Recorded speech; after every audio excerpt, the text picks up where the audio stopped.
Well, hello everyone. Happy Saturday. Got a special treat for you today. I've got Chris from Old World Exploration, and we're going to talk about DC, or as they used to call it, Rome.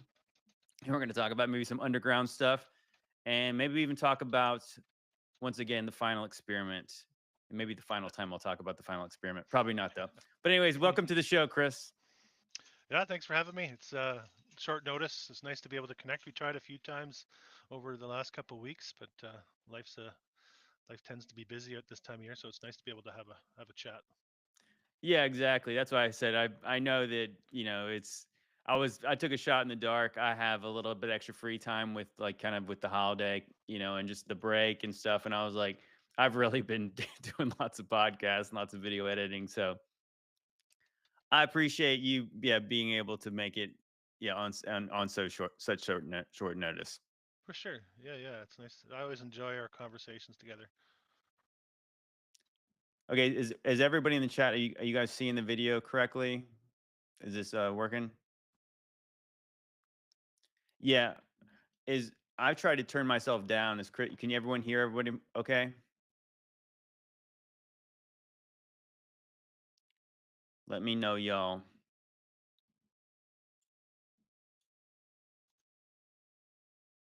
I think of it. Okay, everyone says they're saying it's good. It's good. We're good. We're good. We're good. Yeah, Chris is a little bit lower than me, but obviously I talk loud, so maybe I can just push the mic back a little bit if I'm too loud, loud and clear. All right. So, anyways, Chris, you said you wanted to talk a little bit about the final experiment. I guess maybe you haven't talked about it much on your channel yet. No, I haven't covered it because I interviewed Flat Earth Dave Weiss, a month or so ago, and uh, and then all this happened right after, which I didn't even know was happening. But people that are like hardcore into flat Earth seem to know the final experiment is coming, and were Mm-hmm. ready for what was coming. So I noticed you covered it a little bit. I saw um, some of the things you posted about it, and I've done a little bit of research on some of the flaws in the broadcast, I guess you could say, Mm-hmm. and Mm-hmm. I think they're worth bringing up. You know, with the discerning conspiracy community, sees through the crap pretty quickly, and I think that seems to be what's going on right now too. So what did you find the most suspicious or the most compelling like evidence that there could be some funny business? Well, I think there was some contradictions that I had a real problem with. So I saw the analysis. Eric Dubé's video. He had a few points on picking apart some of the things that they saw. One of them was um, the footprints in the snow. Their footprints didn't make an Mhm. impact. Um, so there's issues with that. I live in a northern climate where there's lots of snow, so I understand all the different types of snow and how that works. And I know when it's really cold and you get a groomed track like that, you don't make an impression because it's kind of iced over, Mhm. right? Mhm. So I could give them that if it was like say minus 20, minus 30, and they were all bundled up and they had their toques on and their parkas. I would say, okay, that makes sense. They're not leaving any sort of impression in the snow because it's iced over. The problem I have with that is they weren't. There was no toques. They were even shirtless at some point. What's his name couldn't see his breath. Whitsitt couldn't see his breath until he came out of the the storage shed. Yeah. So there's contradictions, and you try to explain it one way, and it contradicts the other side of it. So um, it's just like we do in this in conspiracy research that we're just pointing out the flaws, and I think we found a couple flaws in that broadcast, which begs the question: what's the motivation here with the people involved, right? Yeah, no, indeed. I would say that yeah, cuz I know that it's summertime in Antarctica, but at the same time I think they were saying it was like minus 18 degree. Was it like minus 8 or something like that degrees Celsius, or maybe it was I think it was 18 degrees Fahrenheit when Okay, they were there. which is And about that. and to be there, and I know it's sunny obviously showing on the video, but to not having your ears covered and things like that, it's kind of like if you were really active, I could see maybe because I've been I've been skiing and snowboarding Hmm. and stuff like that a lot, and I've been to cold places when or like running and cycling and stuff. I've done lots of stuff in the cold, and if you're really active, yeah, you can keep your head uncovered. But if you're just standing there, I mean, I would think that like you'd get cold pretty fast, even if it is sunny at that temperature. Don't you think? Definitely. It's actually -9 where I am right now, which is about the same. And if I were to go outside without a toque on, it would last a couple minutes before it starts to get really uncomfortable, and uh, and then I'd want to be covering up my extremities. So Yeah, there's a if big. you're out there for hours, no, you'd need extra clothes. It's funny, even I know, like of course I'm way further south than you, but I remember just going to like my daughter's like soccer practice in like kind of the evening time around this time of year or something like that, or maybe in late fall, and it'd Yeah, be like high 40s, and I would just yeah, be sitting there, and I would be so cold yeah. because just like the lack of movement and yeah, you would be like in that temperature. Hmm. No way, no, like it's kind of like you would. I feel like you would dress up and maybe you would take some layers off and you'd probably put them back on. Like that's kind of how you do when it's like that kind of cold. But like, yeah, to be able to stand there and it seems like there's not a breath of wind when they're out there. You don't see one bit of their hair ever move and things like that. It Yeah, seems weird. there wasn't any wind noise in the cameras at all. Usually there'd be a little some sort of interference in the sorry, in the audio pickup. There would have to be a gust of wind at some point to make it feel like it seemed way too still, way It too still. It So, it certainly seemed too still. And let's let's talk about that real let's maybe I'll share my screen real quick. Let's look at the picture with them with their shirts off. And I was saying that's funny. I brought this up to my buddy Josh Monday. We did a little stream and I guess he's going to release it maybe tomorrow morning over on the Cult of Conspiracy channel. mm, But it's funny because I guess maybe this is just how I roll. I know a little bit more about like kind of some of the more symbolic conspiracy stuff. hmm and and I'm not the first person to pick this part out, but check this out. So this is a couple of things about this picture that obviously make me raise an eyebrow. For one, yes, they're shirtless. So I mean, so why are they shirtless? hmm Because they're really muscular or got great bodies? No. So I know it's not that. I mean, not that they're the worst, but I mean like what are they trying to do? And then as somebody who's aware of the kind of Freemasonic symbolism, okay, hmm so we got a white guy, black shirt, white guy, black shirt, white guy, black shirt, white guy, woman with a black shirt, and then of course we got a blue on there. But it's like, hmm is checkerboard. do you think that's an accident? Hmm. What do you Just think, for Chris? Do you think that they accidentally posed like that? they just wanted symmetry probably with the photograph.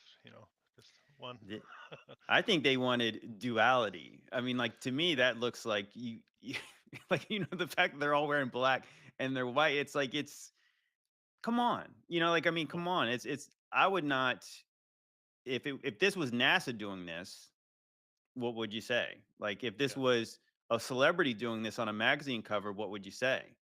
yeah, Like you when you pose in that way, you do it with some kind of intent. You're trying yeah. to convey some kind of message with that. And I would just ask him, it's like, are you not aware of this stuff? Like, you're in the conspiracy community if you call yourself flat earthers, and even the other group, you would know, like, Hmm. this sends a certain kind of message to at least somebody like me. Yeah. And if it's not what I think it is, what is it? Hmm. hmm what jumps out at me right looking at that too is the background there, the mountain in the background. Hmm. Exact same pattern. And was it 2016? That's what 8 years apart. That is. Yeah, yeah. Two things stand out about the mountain to me is that the mountain is they're clearly way closer than the other camp appeared to be. Hmm. Like which that seems a little bit weird. And I also remember seeing some of the streams where Witsit and them would comment that saying, "Hey, the mountains appear to be closer than they actually are. Hmm. They're actually way further behind me." And it's almost kind of like a weird thing to say because I don't really know much about Union Glacier. Hmm. I wouldn't know how far away the mountains are supposed to be, but it's kind of weird thing to say like hey, I know this looks kind of funny, but I'm trying to make an explanation for something that I would not be defending if I was really Mhm. there. I don't That's know. It right. just seems odd, right? Yeah, I hear what you're saying. Yeah, trying to cover your bases, sort of. Another part that really got me was when he grabbed the snow. Witsit went and grabbed the snow. Do you remember Hmm. that?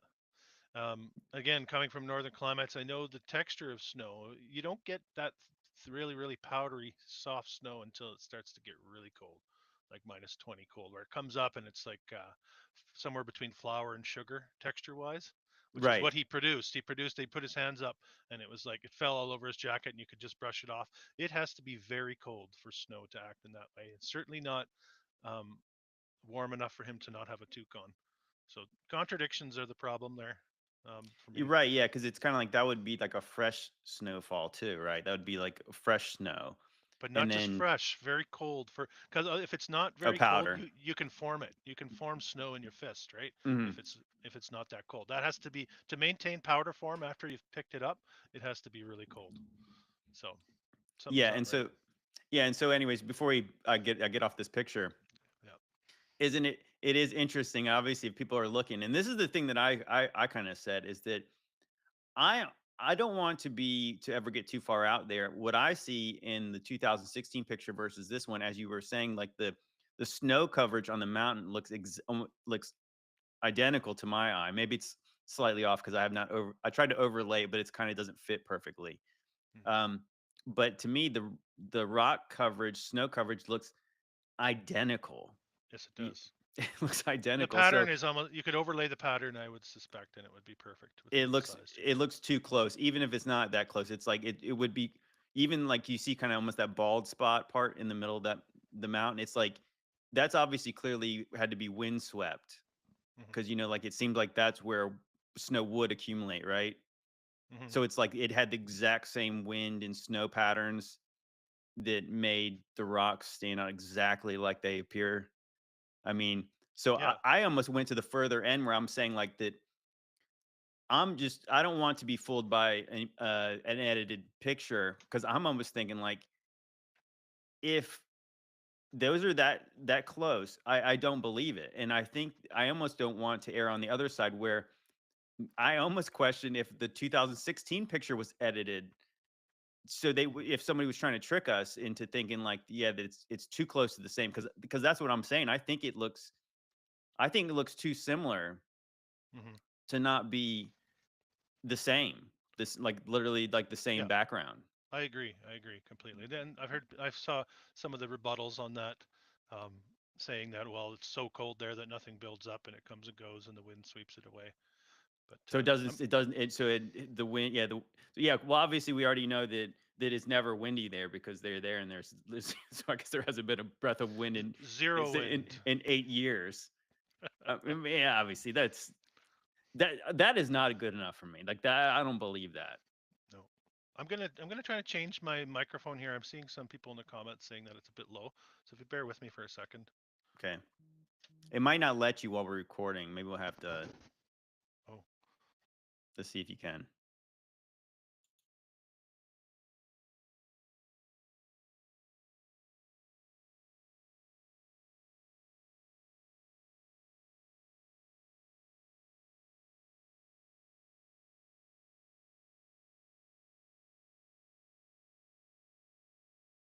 Yeah, it's not letting you switch while we record.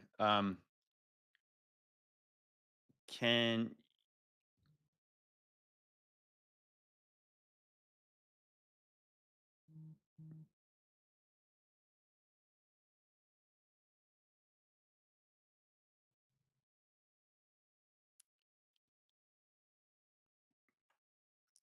somebody says this was addressed ad nauseum in the debate on X? I'm sure it was. I'm sure it was addressed ad nauseum, but I guess the point is like that. So what was the answer? I'm just saying like those are questions we have. I'm not saying like that. I'm just saying that I don't necessarily trust it. You know, I guess there's a lot of reason to be skeptical of these things, and I guess there's no real reason to just trust these people for any reason, right? Or anybody. Okay, is Chris coming back in here?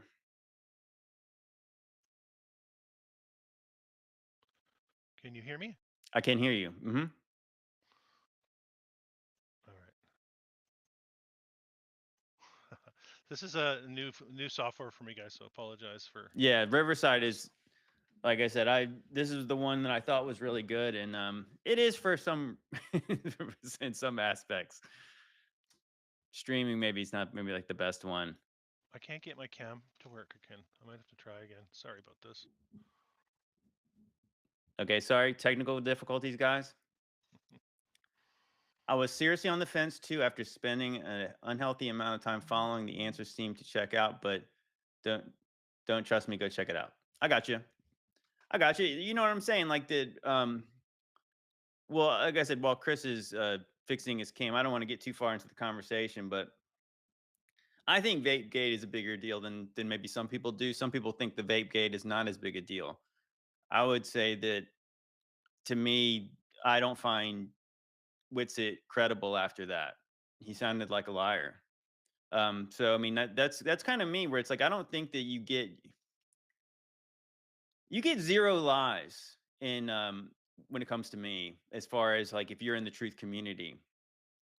He didn't he like I said, if what I said on my YouTube video about that subject, I said that if it was my own child. Okay, this sounds like you're much louder. Looks everything's better. Am I back? Yeah, you're back, and you sound much better too. You sound louder. Okay, we're good. You guys, everyone's good? Yeah, the vape. So I was just saying, like, that somebody in the chat was saying that a lot of these issues were addressed on this debate. But I mean, I heard Witsit, and I said at this point, I was telling Josh Monday, I was like, when I heard him on this one live, let's play this quick video. I don't know if you've seen this one, Chris. I think maybe you might have, because you saw my other YouTube video about this. But I screen recorded the one little debate he had, and this is ridiculous, I think. Here.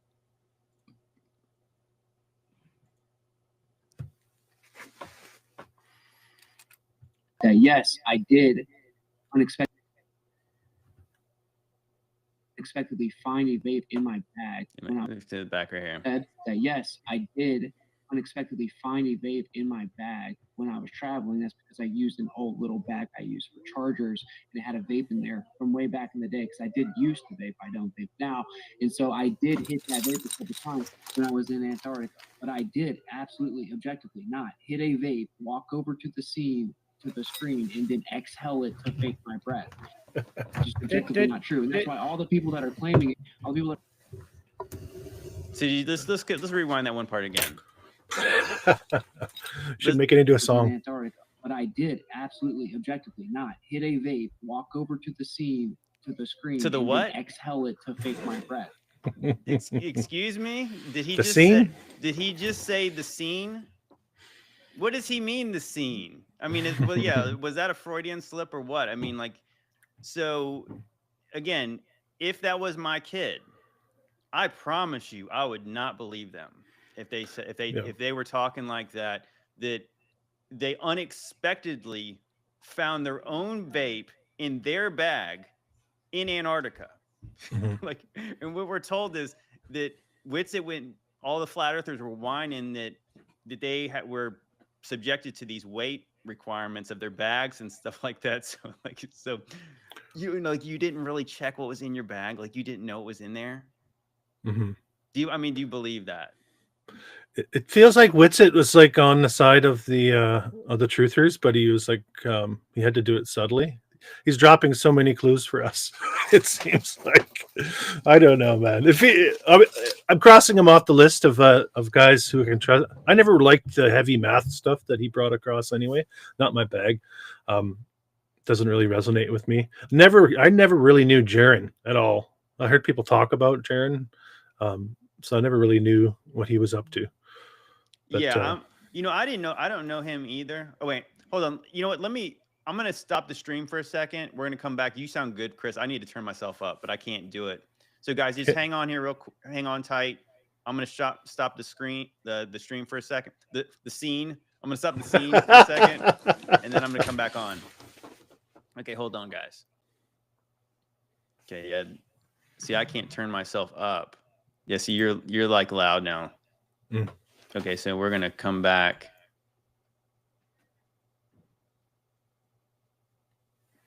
Okay, let's see. Okay, now I'm gonna. Okay, so now I think if I had go live again.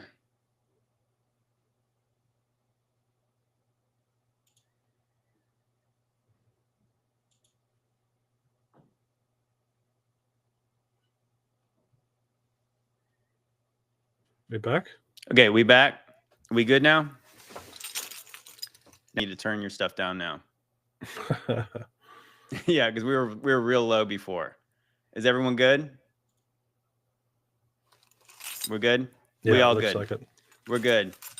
Yeah. So that's the thing. It's like I got to tell people this, and I had an old friend who was our old content creator friend, and he was kind of really coming at me saying, like, obviously this debunks flat Earth.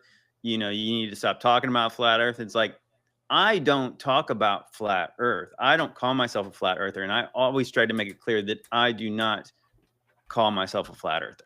I think it sounds stupid. I think it's meant to sound stupid. I think it comes from this flat Earth society stuff. Mm. I believe biblical cosmology. I don't know the ultimate shape of everything. I don't know the dimensions of everything. I believe in a firmament. I believe there's waters above it. I believe there's waters around it. I believe there's waters under the earth. I don't really know all the luminaries and their patterns and all the things like that. And so what I don't really like, I mean, I guess it's when people have tried to get me to like, debate people or do stuff like that. It's like, you got the wrong guy. Like, like I do believe that the empirical evidence leans more flat to me. I mean, that does seem like the way that like the lack of curvature, the kind of like the vacuum, like how could all this air and stuff exist in if space is a vacuum and things like that. I believe like the luminaries, particularly the way they do behave with the constellations being constant, the North Star not moving, it does seem like in general, it's like where we live is flat. Biblically, I'd say that you can make a really good case that it's mostly flat, but I mean, obviously it's dynamic. It's not completely flat. I mean, there's mountains and stuff, but the numerology is a problem too. The symbolism that have encoded in all of the space numerology and the dimensions of the planet, and NASA itself, and it's not a positive. It's very satanic when you really get down to the numbers involved. So they're telling us a lot about. I think it's a false paradigm that they have us in. Our perception of the globe, as we're told it is part of a mind trap that they need to keep us in. That's kind of how I look at it.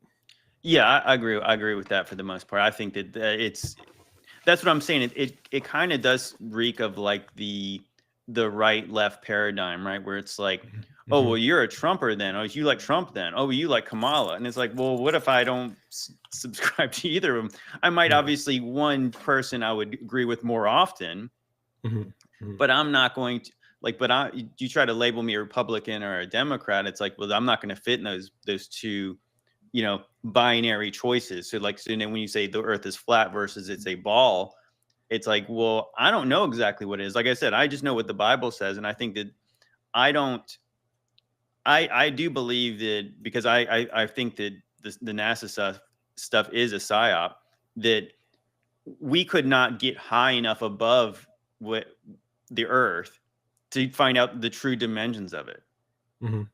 So like in what it does and what it doesn't do and what the luminaries do. Because I think what's really interesting is was it the Senilian eclipse? I guess they call it the Apostle eclipse. Have you ever heard that? No.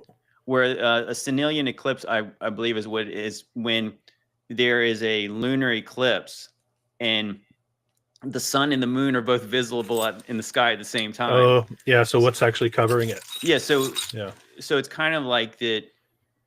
I've heard most flat earthers say that they don't know. And it's kind of like, I kind of respect that there is mysteries. There's some interest. So I don't care what the globers say. Mhm. That does not work in your model. You know, Mhm. so they would try to say that a 24-hour sun in Antarctica proves the globe, but it's like, but there's already things that disprove the globe. Mhm. Like I said, the lack of curvature. When you have to have a mathematical formula, 8 inches per mile squared. If you can't prove that, you can't prove the curve. And if you Yeah. can't prove the curve, it's like obviously the emphasis on you. Now, I would say that based on their model does account for a 24-hour sun in Antarctica. But there's all kinds of other things it does not account for. And I think that's what I'm saying. Like, so you can't, with the Senilian eclipse, they try to say it's refraction. So it's like your eyes are playing tricks on you. Do you actually see the moon and the sun at the same time? Mhm. What? You know what I'm saying? Tricks. Like, so they've got lots of problems with their model. So they're not going to be able to say this proves the globe. It does. If there is a 24-hour sun, obviously, which again, this is, I'm still not sure because I don't know if I can trust these people. Mhm. If there is, I do believe that debunks like the AE map. I mean, it doesn't mean that the Earth is different, but it means the way they have the luminaries functioning Sure. is incorrect. Yeah. Which again does not disprove the whole thing, and it's certainly not the final experiment, because the final experiment implies that one person just gives, like, all right, fine, you guys are right now, but obviously I don't think really anybody's doing that. We should schedule a podcast, a couple of us, and call it The Final Investigation into the Old World. Yep. It'll be the last one.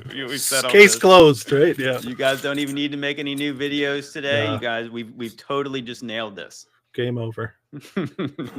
Actually, that'd be kind of a bummer, wouldn't it? Because we'd be like, what are we gonna make videos about now? Yeah, right. I saw someone in the chat say, America is Rome, ? I think they want us to segue into that topic. Some people. Yeah, so let me just share. I'm gonna share my screen real quick. I did actually just ask ChatGPT, which is interesting. I sent this to Chris. So is DC Rome? Well, it certainly used to be, because just check out what I asked ChatGPT. Was Washington, D.C. once called Rome? Yes, Mhm. Washington, D.C. was once referred to as Rome in a historical context. What does that even mean? Weird. In the early 17th century, the land was Washington, D.C. as now stands, owned by a man named Francis Pope. That's interesting, too. Pope Francis. Mm. He named his tract of land Rome, and a small nearby stream, Tiber River, inspired by the city of Rome and the Tiber River in Italy. While the association is interesting, it was a local temporary designation before the land was chosen as the site for the United States Capitol in 1790. Wow, that's certainly interesting. What do you think? Like, that's kind of weird, right? That it's got Roman architecture, and it was once named Rome, and it was named by a guy who was named Pope. Yeah. I mean, I have got issues with when we look back in time at all these historical accounts and these names that they put next to each other. You're using ChatGPT just to get that information. Feels like the whole AI thing's been around for a lot longer than we've known, because these stories just seem like carbon copies of other stories, and it starts to become, the more you look into it, the more Matrix-like it becomes. It seems artificial, the backstories that they're putting in behind a lot of this stuff. I think it's interesting that I never even considered naming where I lived, like my land. Mm-hmm. I bought this house. I'm gonna name it Egypt. Yeah. Well, there's a lot of those in like, I think it was Nashville as well. Had the Parthenon. It was called the Athens of the South. There's a lot of those parallels running through that section. Even some of the towns are Cairo, as you get in along the Mississippi there. There's a lot of parallel names going on there.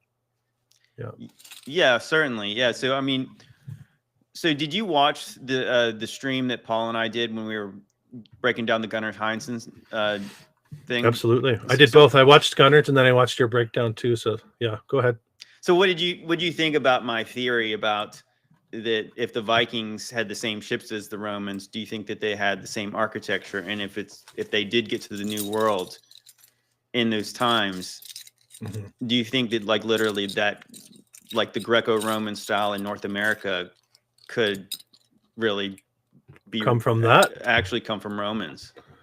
Yeah, I mean, my personal perspective on all of that is that a lot of that is a lot of the stories have been overlaid on top of each other.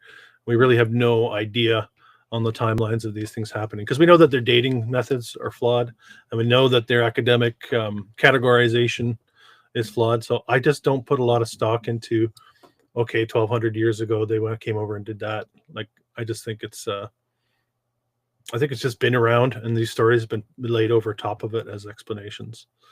It's kind of how I look at a lot of that, you know. Yeah, I guess I can't just help but think that it's like this is a big find, this research that Gunnar has done. But at the same time, it's kind of like that we are still trying to use the history we've been taught in some kind of way, like the idea that Leif Erikson got here 500 years before Columbus. It still seems to me as like there's still a lot of stuff missing here, because I don't think that America was discovered, you know, in that kind of short timeline where you're thinking like, clearly it seems to me that there's the pyramids look really old that are in South America and in Mexico. So there was people here a long time ago. So nobody discovered America. The Europeans did not discover America. America was here. America had people here. Now I do kind of question, like, did this event that could have been the Book of Revelation playing out, did this change the geography and topography, like, in a way that we can't even imagine? I think so. I do think that, yeah. Yeah, I was wondering. The shorelines are. I think all the shorelines are different than they were pre-Cataclysm. I go pretty deep into the whole Cataclysm fried circuit board Earth theory, where this place was a lot more terraformed, and what we think of now as natural topography is post-Cataclysm alteration, and what we see is what was left of the previous civilization, which could be the millennial reign.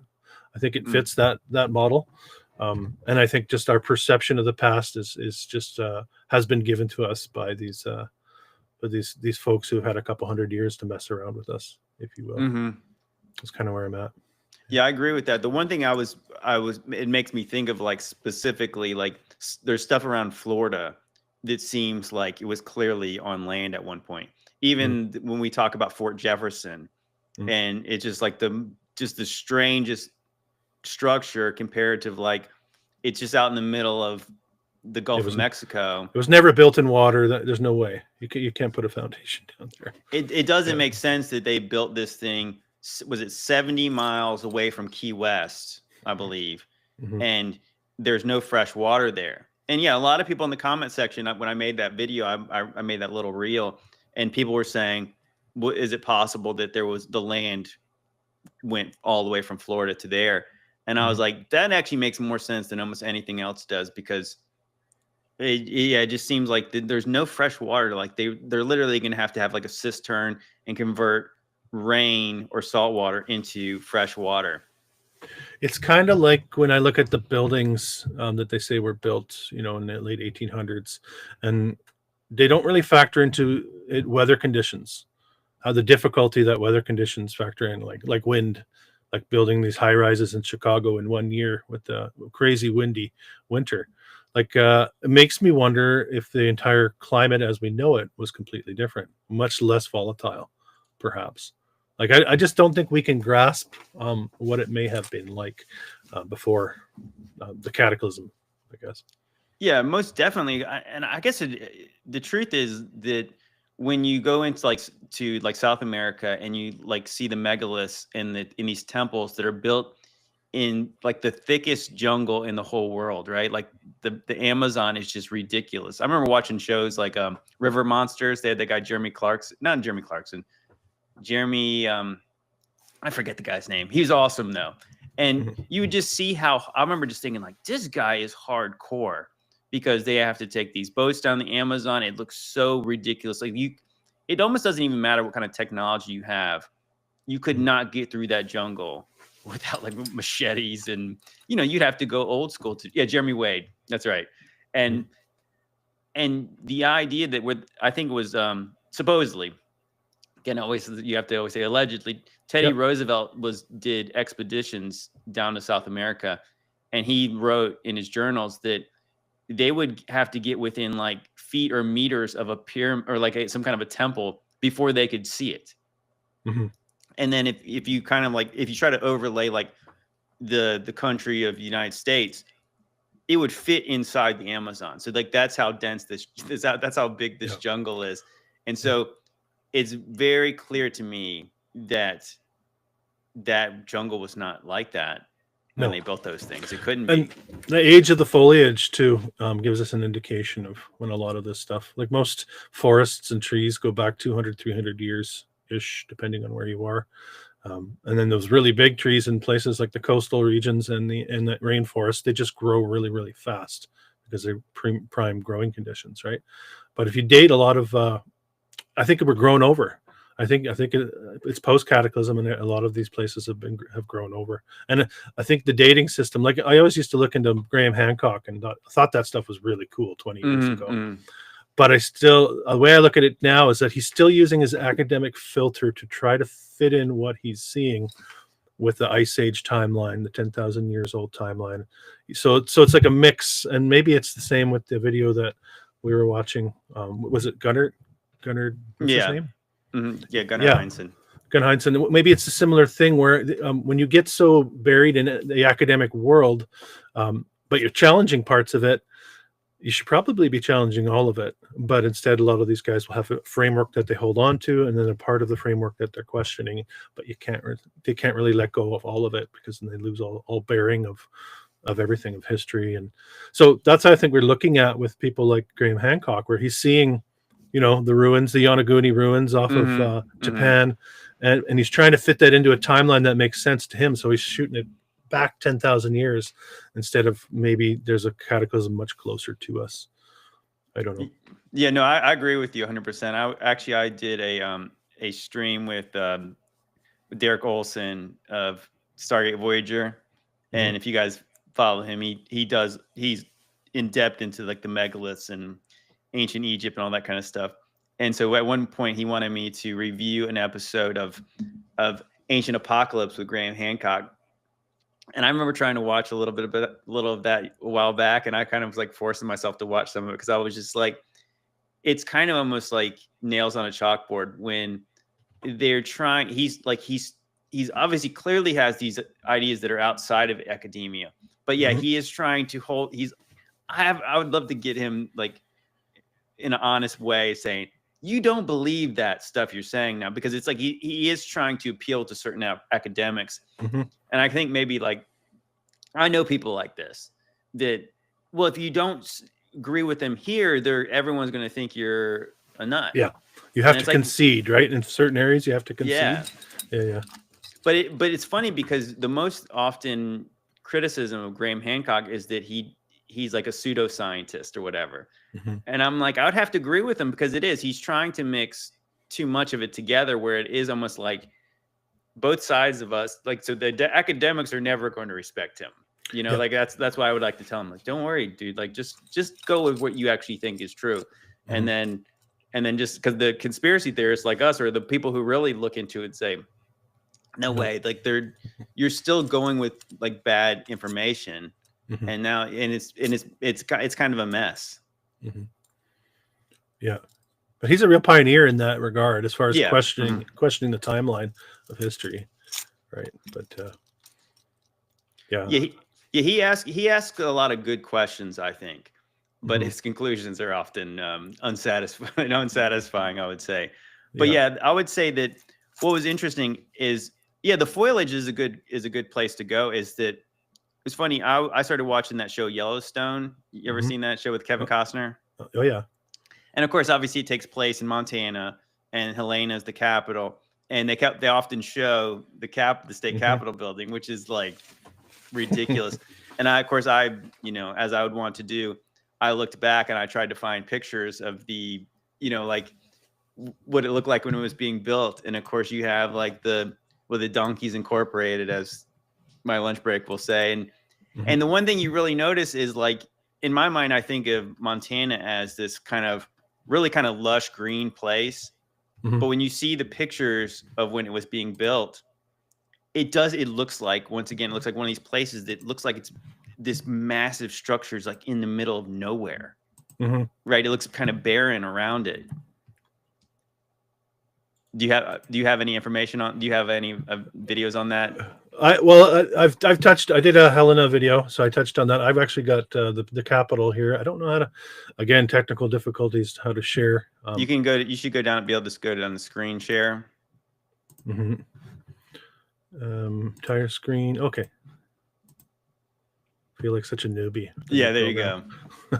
There's the capital of Montana, which you'll see in Yellowstone. They like to pan, right? They pan over it. Oh, like yeah. it's majestic as anything else, anything in the area, right?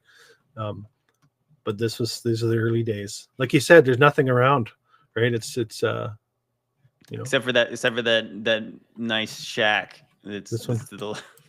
They've got like a little lean-to single slope shed roof and a window. Now, I believe those guys with those horses built that thing. I can buy that. You can, yeah. The thing behind them, I don't know. I don't know. It just looks a little bit weird. I don't even think they would know where to begin with down here, let alone at the top there. Oh gosh, right? It's ridiculous. Yeah. And but yeah, so that's one thing I've noticed a lot of, and I think that if look at that. It's the same one, yeah. Yeah, look, those pictures look like those trees and stuff around there. They look brand new. Saplings, those are new, definitely, no question. Yeah, we see this in Edmonton as well. Is a really good one up in Canada, about 600, 700 miles north of this. Same situation, big, massive dome, and that's definitely Greco-Roman styling with the columns and the domes. Why the need for all the domes? Back in the 1800s. We don't do it now. If you're going to add a dome to a project in 2025, it's an absolutely ridiculous upscale on costing and difficulty and timeline and everything like that. But back then, we're led to believe that this was just how they were doing it everywhere. Yeah, I was actually thinking. You know what? It's funny when you've done this research and you have most of these cities. They all have like dates of their founding, typically like around 1850. 1850 is when everything happened. Mm-hmm. I would really love if we get like a mathematician or somebody on our side who could try to calculate all the buildings that were being built at the same time, based on the history. Because it's like, we're told that they went west for gold, right? Mm-hmm. But I mean, were they going? Was there gold in Montana? I'm not saying there wasn't, but I mean, I'm asking the question, like, so we know that they went to California for gold. Mm-hmm. Did they go to Oregon for gold? Yeah, look at that. That's ridiculous. That's California, 1860. Yeah. Yeah. Well, the gold narrative seems to follow the civilization portion of it. It's like an explanation for the boom.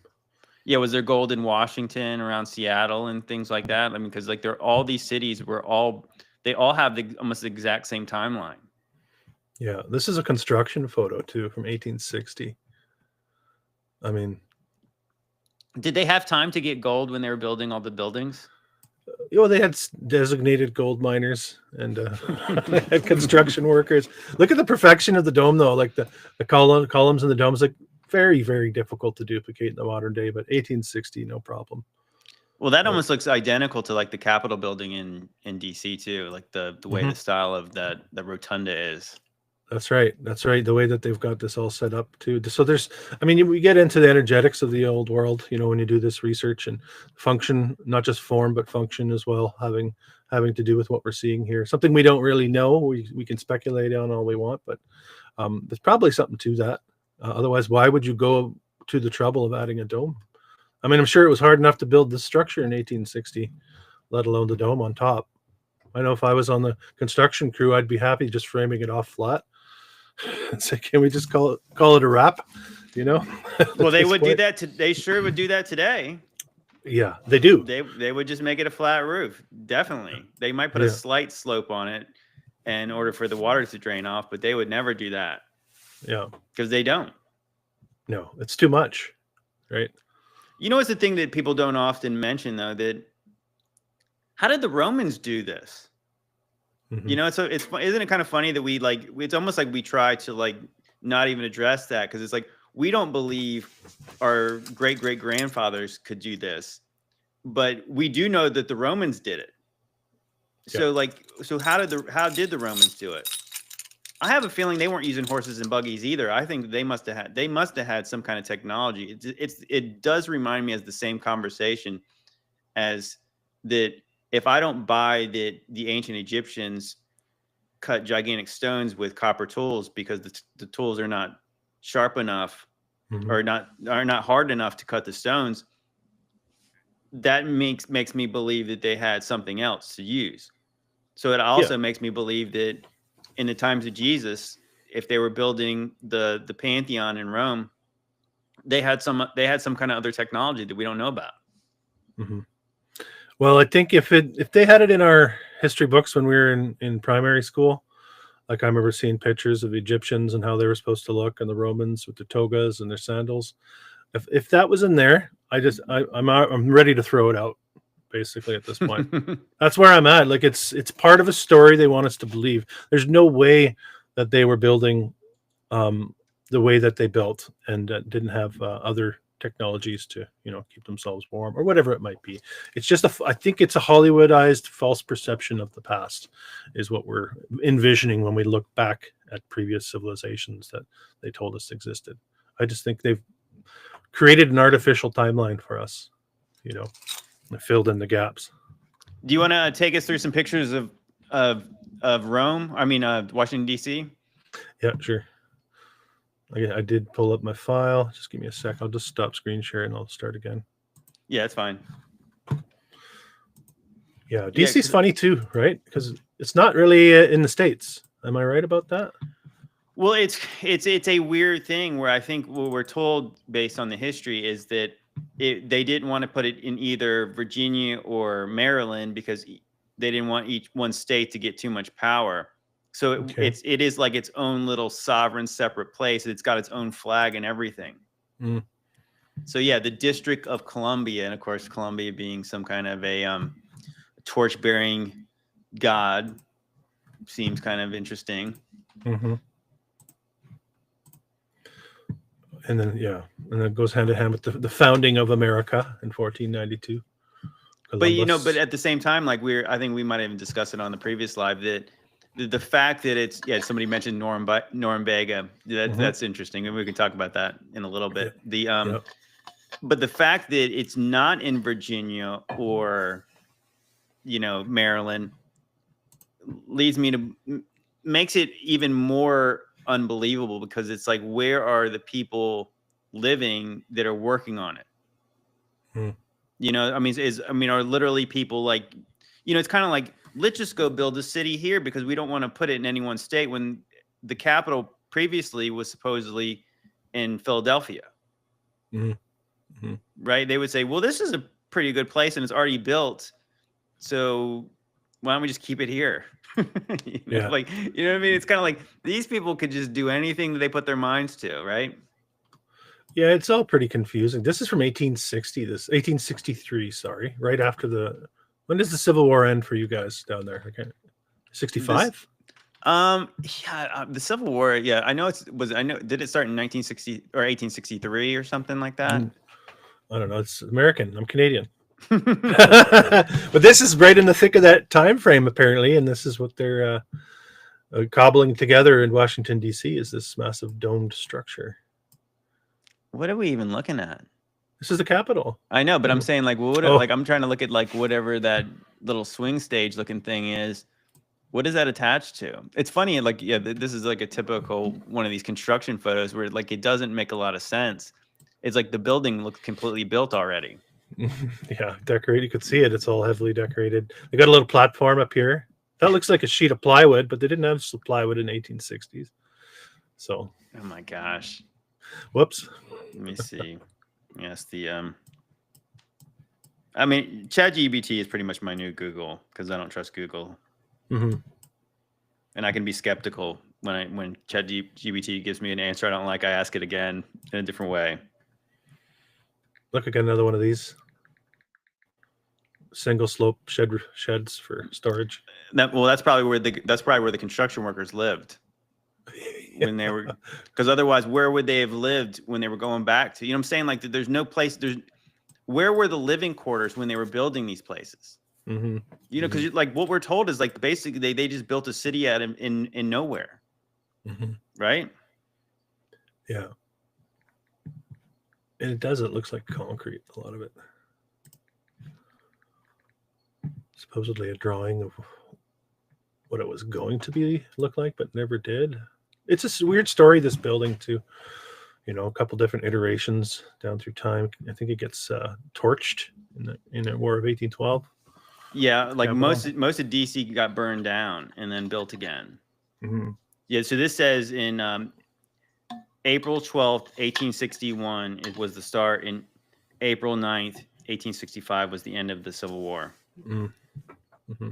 Yeah, that'd be kind of dicey if you were building your capital right next to Virginia. Is it a hotspot? Yeah, for the Civil War? It seems like because obviously you have the capital of the South, like, but only an hour away. I mean, of course, that's by car, but it's not very far. It's not really that very far between Richmond and DC. What are you building a Capitol building when you're actually fighting over the country too? Like, you think it seems like you're not sure if you would even need it if the country's in jeopardy of being, divided in half. And it just seems strange to me. You think the construction workers would say, let's wait till the season gets settled out. Maybe we might be building this building in Richmond. Yeah, let's just see, right? Maybe they're not all on the same side, right? So I don't know. We just did a stream last night where I was recording another mixtape, and I'm sure you've recognized this, but like the Capitol building in DC is almost identical to the one in Havana, Cuba. In Cuba, yeah, I've seen that before too. Havana's pretty ridiculous for old world stuff. Yes, it is. And how does that make any sense? Yeah, that's pre-Castro, I guess. They were just. Well, it's almost like that's that place had, because it did become a, communist, it kind of got stuck in time. Mm-hmm. But then you're like, the fact that it did get stuck in time, it's like way more awesome than most places are. It preserved a bit of the old world, maybe. Right. And this makes me think of the topography as well. If we're in a post-cataclysm realm, maybe there was a connection. It was all connected at one point, coming right down Florida into Cuba, right? Right, because I want to say that, what is it? Is it Cuba is like 80 miles from Florida, and we just talked about Fort Jefferson being 70 miles. Mm-hmm. So if that place was connected to the land, then obviously Cuba, certainly could have been. Makes sense, yeah. Oh, the one question I was going to ask you, here's a lot of people, when we've discussed the idea that potentially there was this was a massive earthquake that caused liquefaction and caused these buildings to sink.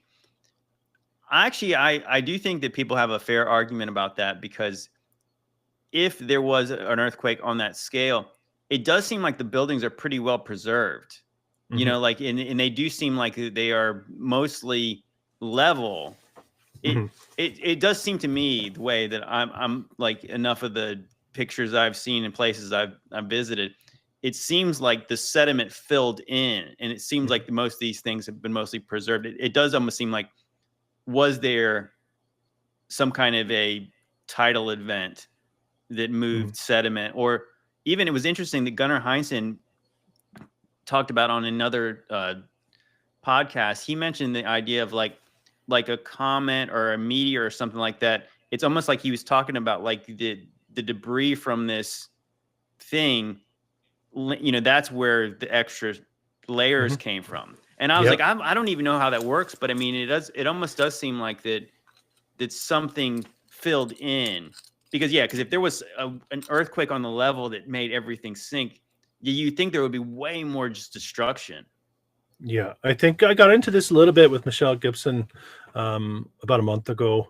We talked about, because I'm sort of right there with the fried circuit board theory. So if you think of like a motherboard catching fire, some places are untouched, and some places absolutely bulge and balloon, unrecognizable, and then other places melt and they're completely gone, right? So I think if has to do with some sort of electrical charge, plasma type event, You're going to get some places that are almost preserved, other places that are completely unrecognizable and heave, and other places that sink. And you're also going to have an atmosphere filled with debris and dust, whatever you want to call it, that fills in a lot of those lower areas, I guess you could say. Mm-hmm. I'm definitely not on the earthquake liquefaction train myself. That I agree with you. These buildings are intact and they're perfectly level, and they have their lower structures are all there as well. Mm-hmm. So it looks to me more like there was, like you said, like a washing. I have always kind of envisioned massive cataclysm and an instant washing away of the devastation. Like in some respect, at some sort of biblical level, I guess you could say, a war of the gods type level. Mm-hmm. You have the destruction, and then you have God coming in saying, "Nope, you're not going to destroy it all." And then whatever was left was what we have. That's sort of how I envision that going down. So, you know, what's interesting to me now is that people have mentioned this scripture, and I've touched on it a little bit. But the way I'm reading things now, with the idea that whatever this cataclysmic event was the book of was like bowls of wrath, trumpets, however you want to say it, that it does mention in Revelation chapter 12, and it says, starting with verse 15, the serpent poured water like a river out of his mouth after the woman to sweep her away with a flood. But the earth came to the help of the woman, and the earth opened its mouth and swallowed the river that the dragon had poured from its mouth. And then the dragon became furious with the woman and went off to make war with the rest of her offspring and those who keep the commandments of God and hold the testimony of Jesus. And he stood on the sand of the sea. So there is a mention of this flood, this certain kind of flood that did something, and it talked about the earth opening up. Like that scene in Lord of the Rings. You remember when they finally destroy the ring, and it just creates a big chasm all the way around them and sucks up all the orcs? Yeah, that's true. That's true. There's some weird stuff. I was been going down the Tolkien rabbit hole, and there was a really interesting story in the Tolkien universe about there was Numenor? Numenor was like these giants. Actually, they fought alongside the Valar, and they were gifted this place, but they were like they were given like great size and wisdom and longer lives and things like that. But eventually they go to fight against the Valar. They turn on the Valar and they go fight. Basically, it's like kind of like Valar is like their heaven, the eternal lands. And they go to try to fight against it.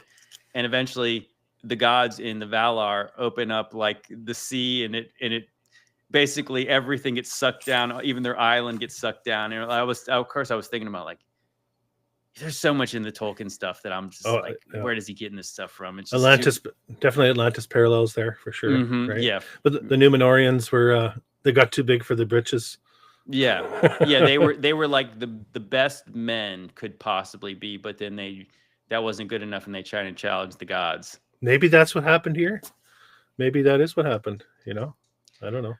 Well, it's kind of like interesting in the way that he discusses the ages. Oh, let's talk more about DC. We talk about Lord of the Rings. Okay.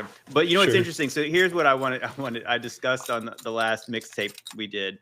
I was saying that, I'm sure you looked at this too, is the Mount Rushmore. So Mount Rushmore, you have Thomas Jefferson, you have George Washington, you have Abraham Lincoln, and you have Teddy Roosevelt. What I was saying was really interesting. When I went to Raleigh, North Carolina, they have a statue in their Capitol building of George Washington. And I didn't recognize him at first because he's literally dressed like a Roman. And obviously in DC, there's statues of, George Washington looking like Zeus, like literally dressed like a Roman. And a lot of people have obviously been skeptical. I know John Levi, I think, did a video about it. And some other people said that they find Mount Rushmore, like the story of its creation, a bit like unbelievable. And so I was saying, so if you do find it unbelievable, and we do believe these buildings were older, is it possible that like guys like George Washington literally were like maybe some kind of Roman governor who was over here or something like that? Have you ever heard that theory? I've had that thought actually, and a lot of these characters that have sort of been inserted into our history and their likenesses are to explain away the likenesses that we see on a lot of these structures. You know, it's kind of like that's pretty elaborate and ornate. I mean, it is pretty elaborate though. The deception. I think that's an interesting idea because I have looked into Mount Rushmore, and I do find the official version suspect, of course. Not many official versions that I actually buy into, to be honest with you. But it's really far fetched. It's like a man and his son spent however long building these, and there's also like a link with supposedly the Native Americans in the region called it the seven grandfathers or the six kings, maybe. I can't remember exactly, but there's a tie-in with Vikings, the word Viking, because V1 would be six kings, and then the mountain. Yeah, and now this is hazy. It's been a while since I looked into it, but there's a connection there that they used to call it the hill of the grandfathers anyway, or something like that. Yeah, it's the Mount Rushmore stuff is so weird because I was saying like that. You think if you wanted to make something like that, you'd put it near where most people could see it. Good point. Because it's kind of out there and out there like is it North Dakota?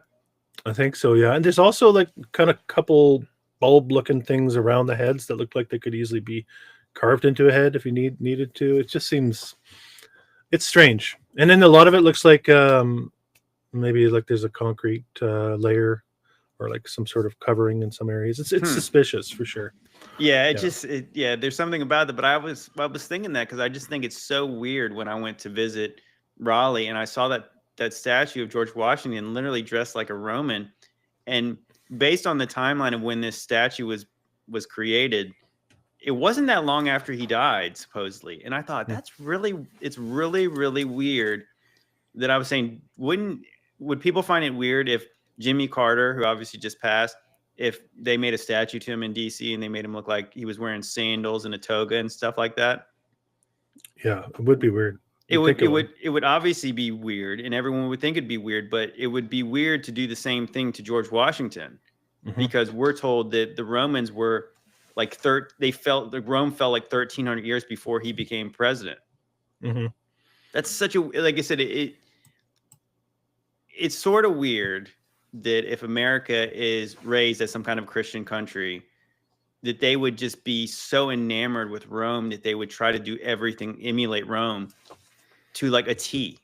So are you starting to lean toward, I don't want to put words in your mouth, do you think they pushed Rome deep into the past when actually it's a lot closer to us than we've been told? What's your thinking on that? Well, I think that's kind of where I'm at right now, where I'm saying that I believe that they have underestimated the vastness of Rome, the recency of Rome, and I think that based on the Gunnar Heinsohn ideas, if he dates Jesus to around, basically put the first century into the 800s, like 800 AD, that would put Caesar Augustus in 800. So Caesar Augustus was supposedly the first emperor of Rome. So then you're talking about like obviously outside the first century, you're almost talking about like you're not talking about much more than 1,000 years ago.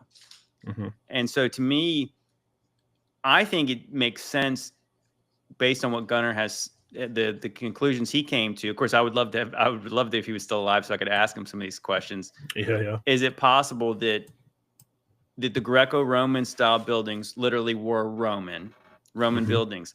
Now, what I don't account for, and which I'm still like, obviously I'm kind of in the early stages of kind of trying to go down this rabbit hole, is you see a very specific architectural style with the Greco-Roman stuff. But then you have the cathedrals later, and those clearly seem like a shift. So that I believe that the Roman looking buildings literally were pre-Cataclysm. They survived it. And then the different style, I believe, were probably afterwards. Interesting. And then what do you think about what was actually going on in the 1800s? Let's just think of in the States. You're familiar with all the great fires and things like that. So you think there was a coordinated effort to take control and destroy what they could of what was left of these areas? I'm starting to wonder that like those revolutions and whatever the people were called natives. Mm-hmm. I'm starting to wonder who the natives really were. Like if that, not saying that these other people weren't natives too, like the Native American Indians, but it does seem you have all this upheaval and all these revolutions. Like what if they were purging, because now we're talking about like the 1800s still would have been, they would have been about 1,000 years after Jesus. Mm-hmm. Right. So again, this would still put us like right in the, like this would make sense because it would almost make it would sound like to me based on this timeline that the little season would have started right then. And it does line up perfectly. Like, okay, so now we understand why when the timeline was basically just totally just ripped from us and had any kind of clue. It almost seems like that at that point they would have kind of understood maybe a little bit more. Mm-hmm. And then somebody was like, nope, we're not going to let the people know that. And then, yeah, there was a coup all around the world. And then you have the insane asylums, you have this, all this destruction. You have, I think a lot of the great fires, there was probably never any fires. I think that they, the only reason they say that there was a fire, right? Because it wouldn't make sense that if they built San Francisco in 1850 and it was all stone and brick buildings, nobody would believe that, right? Yeah. So they have all these great fires. It's like, did they actually have any great, like, I'm not saying they didn't destroy things because clearly they did. Sure, yeah. But I'm saying like the idea that these cities burned down and then they were rebuilt again, there was clearly bad things that happened during that time, but I don't know what, that's my kind of thought process is I think that even to go back to Yellowstone, I thought it was something that just made me kind of laugh. And just when I thought about it was that the stories about the Native Americans in America that like, so the chief character in Yellowstone, he's basically saying we had this land and we like basically lived off the land and we didn't spoil it. We didn't do anything. And then these white guys came here and started building houses on our land. And I thought it's sort of weird that you guys never built any houses on this land. Like you never built any buildings on that land.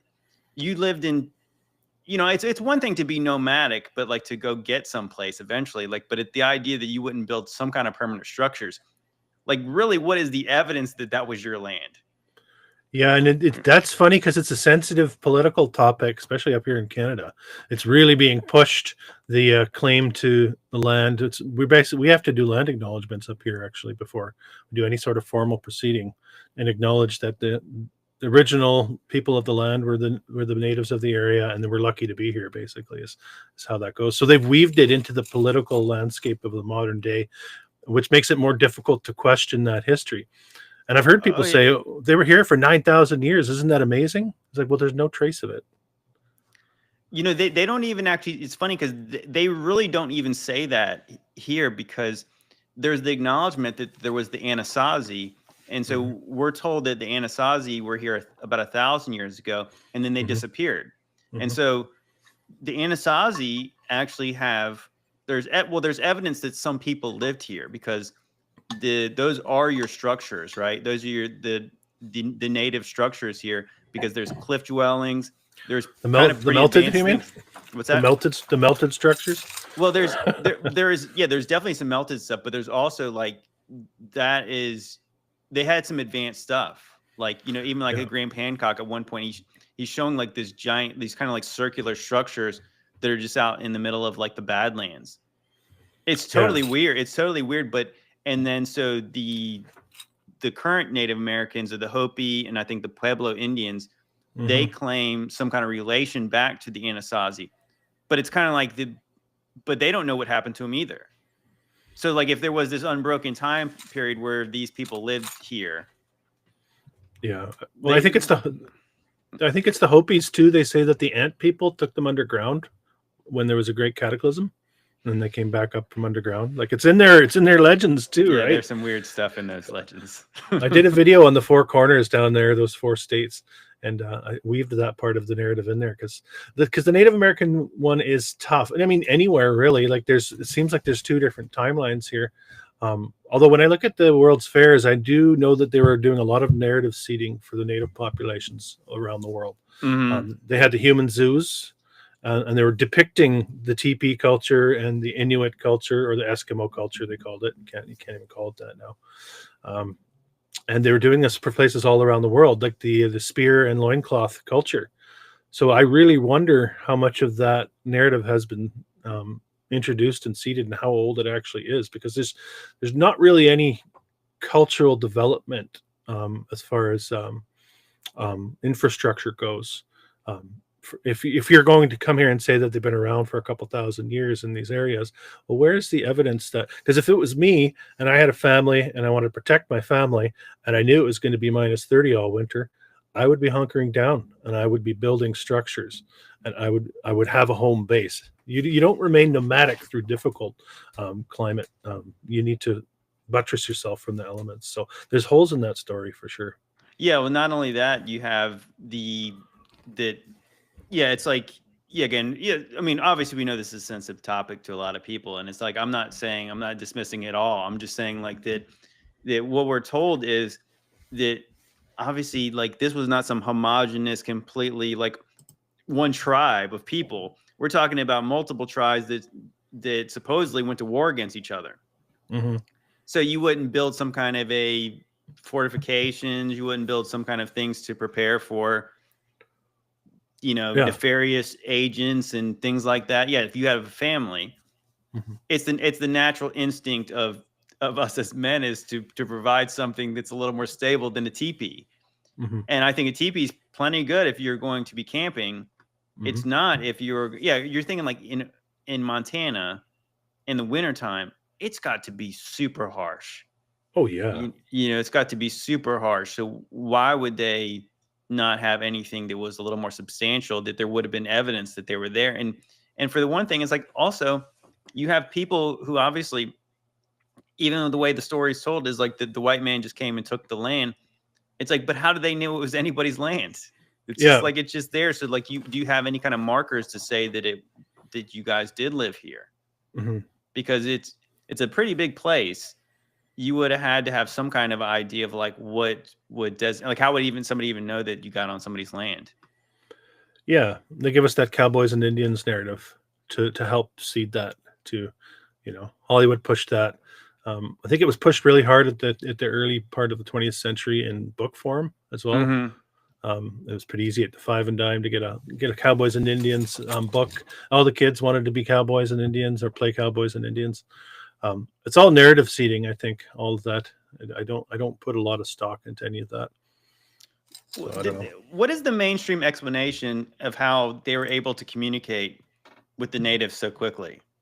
Because I've always wondered that too, is that if you came from Europe, like how would you be able to talk? Like how did the natives like trade and stuff right away with these people? And how did they like teach the pilgrims how to, basically get food and, to not starve and freeze to death? It's like we're told that they automatically like could, like, who was the translator?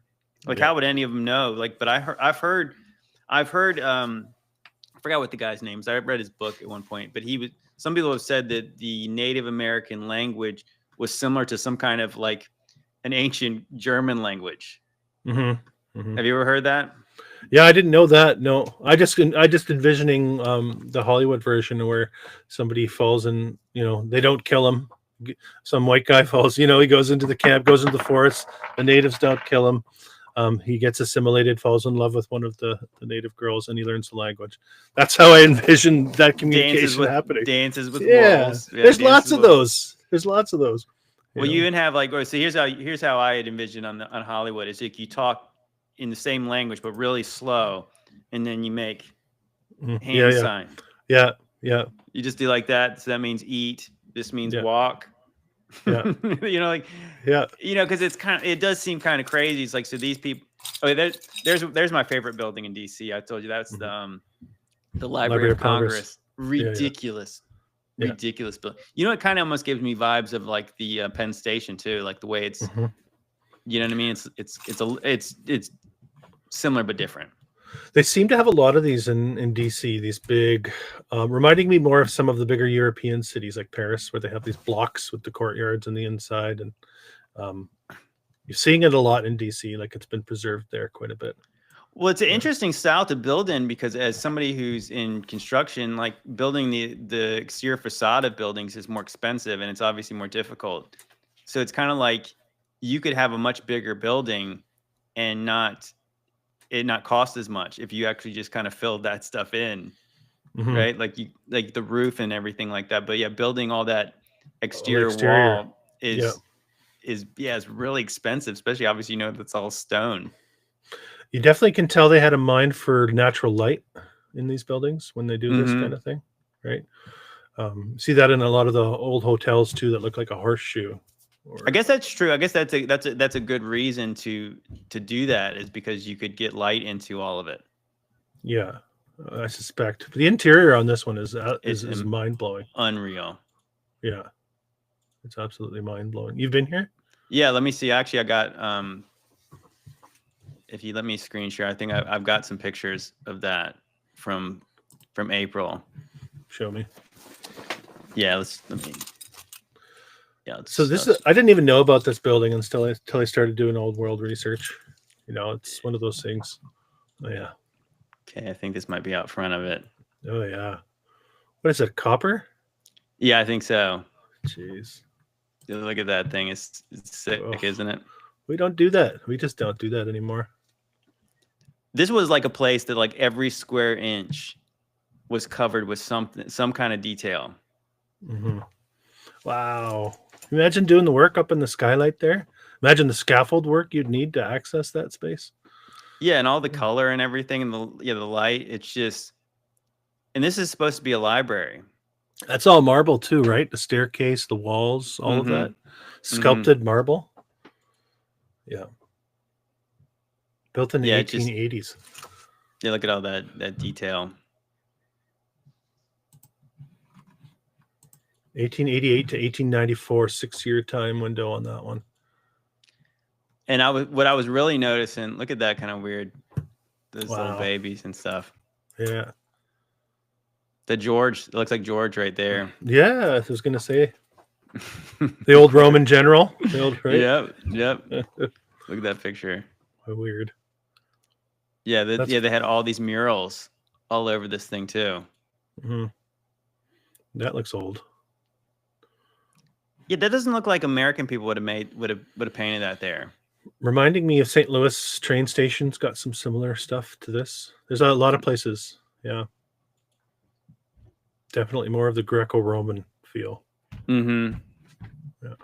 Yeah, it's kind of like it's a little too on the nose of trying to honor this other people, right? With putting nothing of your own in the side of this building. You know what I mean? Like nothing that would remind these people of like the places they came from.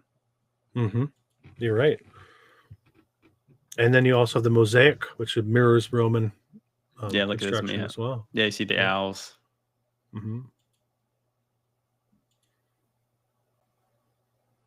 Yeah, that's better. Look at the ceiling. Yeah, just look at how beautiful like the colors and everything is. That. It's just really hard to envision this going down in the 1880s. It's just we get false perception of the past. Yeah, and it's also at the same time that they're doing this, at the very same time that they're building all this other stuff. I think that's the same. Yes, that's the inside of the library. That's the library section of it. Oh well, the books are all down in the first couple feet, right? And there's no vertical. Yeah, so you can see like the books are around the edges of it. Here's the top of like where the dome is. Like you see, they're using a mural up in the top center there. Incredible. Let me see if I have some video. I mean, I have a little bit of video in there. It's so loud. Like it's kind of like that. If you're in a library, you'd want to do things to make maybe like the acoustics not resonate so much. But it's look at that clock in there. Wow. Yeah, it's like there's not one bit of this place. I think I took a picture of some of the books. Yeah. Yeah, construction photo there I saw.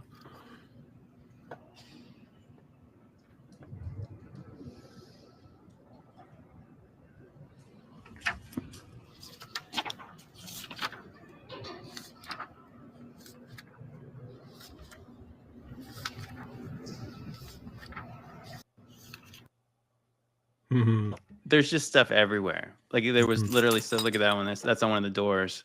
Weird. It's like Sumerian, Mm-hmm. Egyptian, Chinese. And look, and see, this is around the outside of it. Look at all the little faces everywhere, and they're all different. Mm-hmm. It's very hard to try to fit that into the hole that they want us to fit that in with the 1800s. Yeah, it's kind of like, You know, it needs a few more faces on the outsides of these keystones. look how smooth though the stonework is there. It's probably a veneer. That fitted stone. Like we don't even really know what it's made of. Is it some sort of polymer mold? I'm not even sure. Mm-hmm. But every bit of this place, like I said, this was probably my favorite building because it's just like it's. Mm-hmm. I mean, it's hard to say that this. Well, I mean, I don't know. This probably was the best one I think that I saw there. Look at that! Wow. Yeah, those little heads. Those heads are in almost every one of those windows. You can kind of see them from the outside, I think. Mm-hmm. And I'm looking at the little cherub above there. The little. Mm-hmm. Look at the detailing, right? And I don't know if you've looked into the acanthus leaf. Are you familiar with Hidden Truth channel? He does boots on the ground. I have not. He's onto the millennial reign. He gets into the acanthus leaf being the crown, I believe. He has a translation where you're seeing all the leaves in a lot of the architecture as an indication of the millennial reign and a connection with Jesus. You might like that. He's pretty interesting. Yeah, I'll have to check it out. Mm-hmm. Yeah, that's a crazy building though. And I just did a video on 1893, the panic and depression, subsequent depression of 1893, with the Lucius Aurelian. Where we covered the timeline on that, where despite the fact that they went into a financial recession in 1893, they continued to build these amazing structures throughout the States. Like they were completely unfazed by it. So what was the narrative behind the 1893 scare? I think it had to do with a run on the banks. There was a panic about not being enough gold. It had to do with silver. They introduced silver as an alternative to gold backing the currency.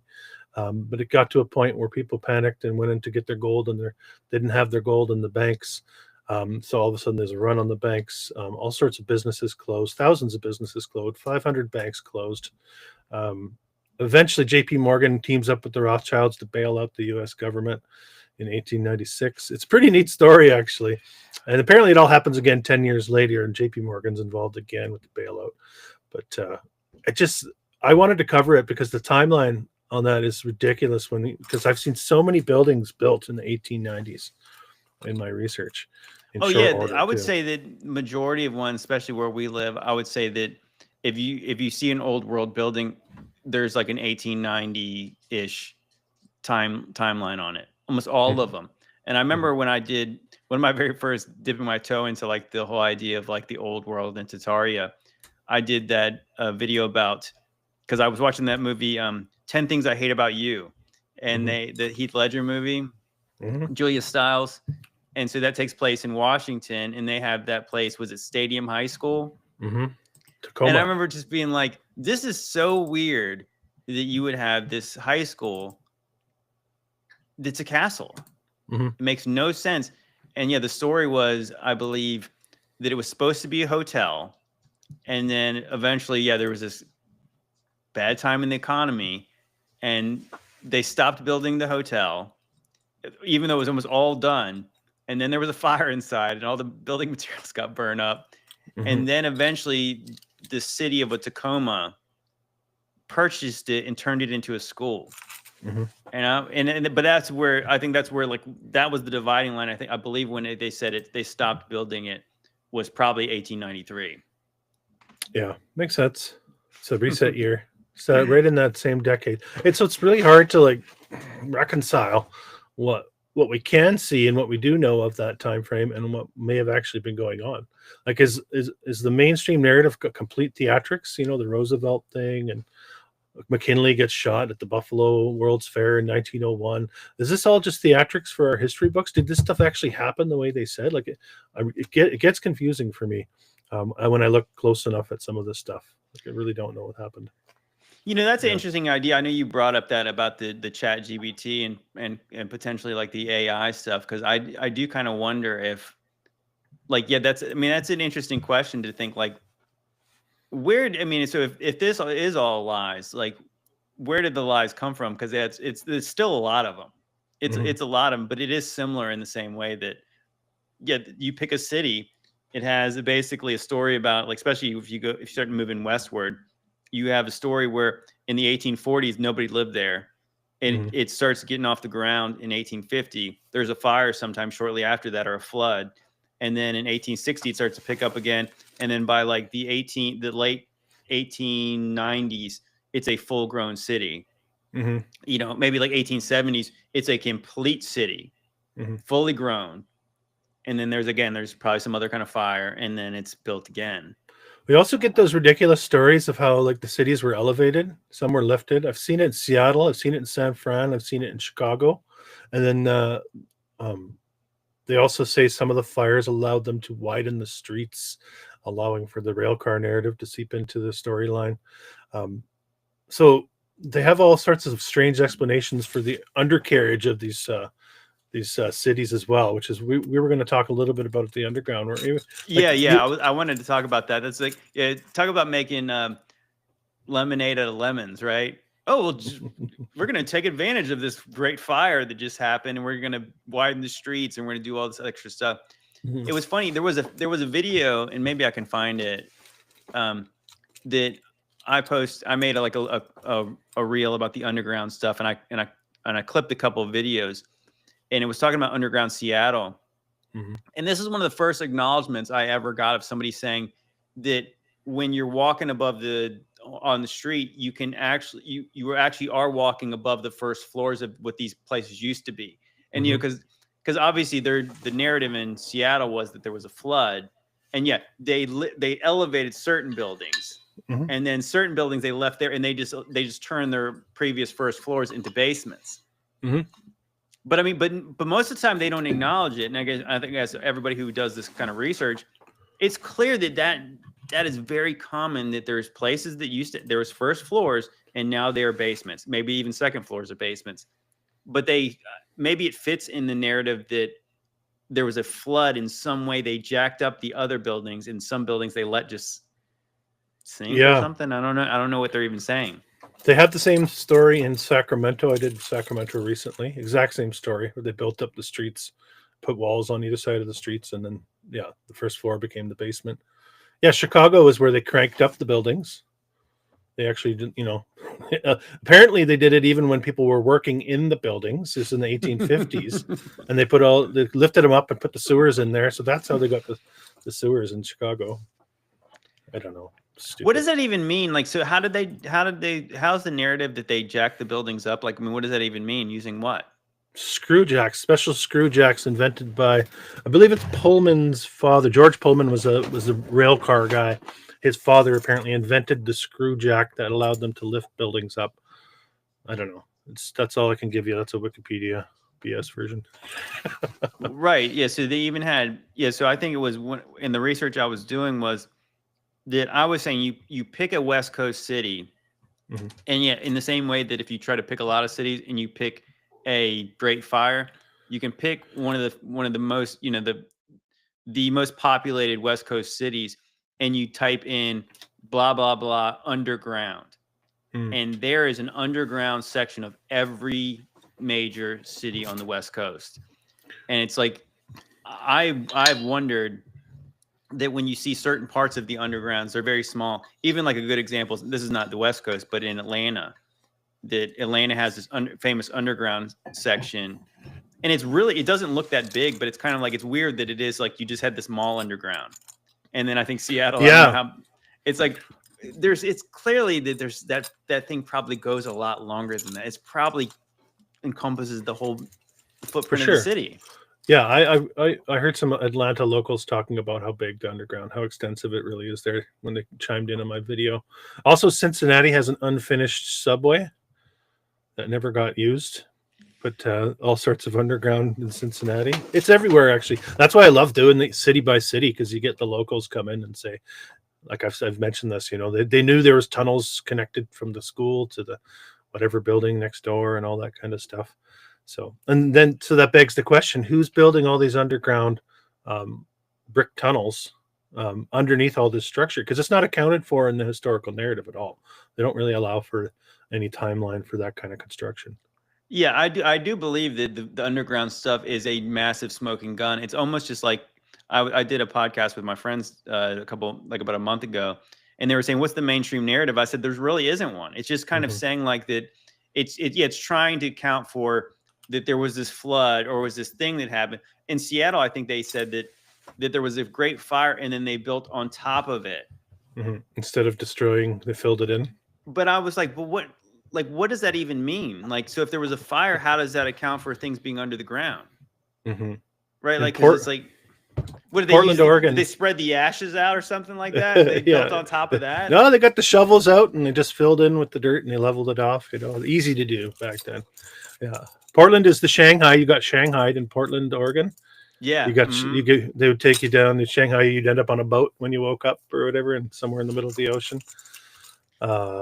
A lot of it has to do with alcohol, the production and transportation of alcohol. A lot of them they'll attribute to the Prohibition era. Let's say it almost does seem like that most every bit of tunnels were always used for Prohibition. And it's like the same stories. I think they were saying that in Seattle there was all these speakeasies under the ground. And then some people obviously have said that those tunnels are likely used for human trafficking, things like that today. Well, I mean, obviously it sounds like the Shanghai tunnels always were used for that. But of course it makes sense that it's like the truth is we do not know the extent of those tunnels. So obviously we have no idea. What was even like in New York City? Did they find those under that synagogue? I think that there was tunnels and all kinds of weird stuff under there. Yeah.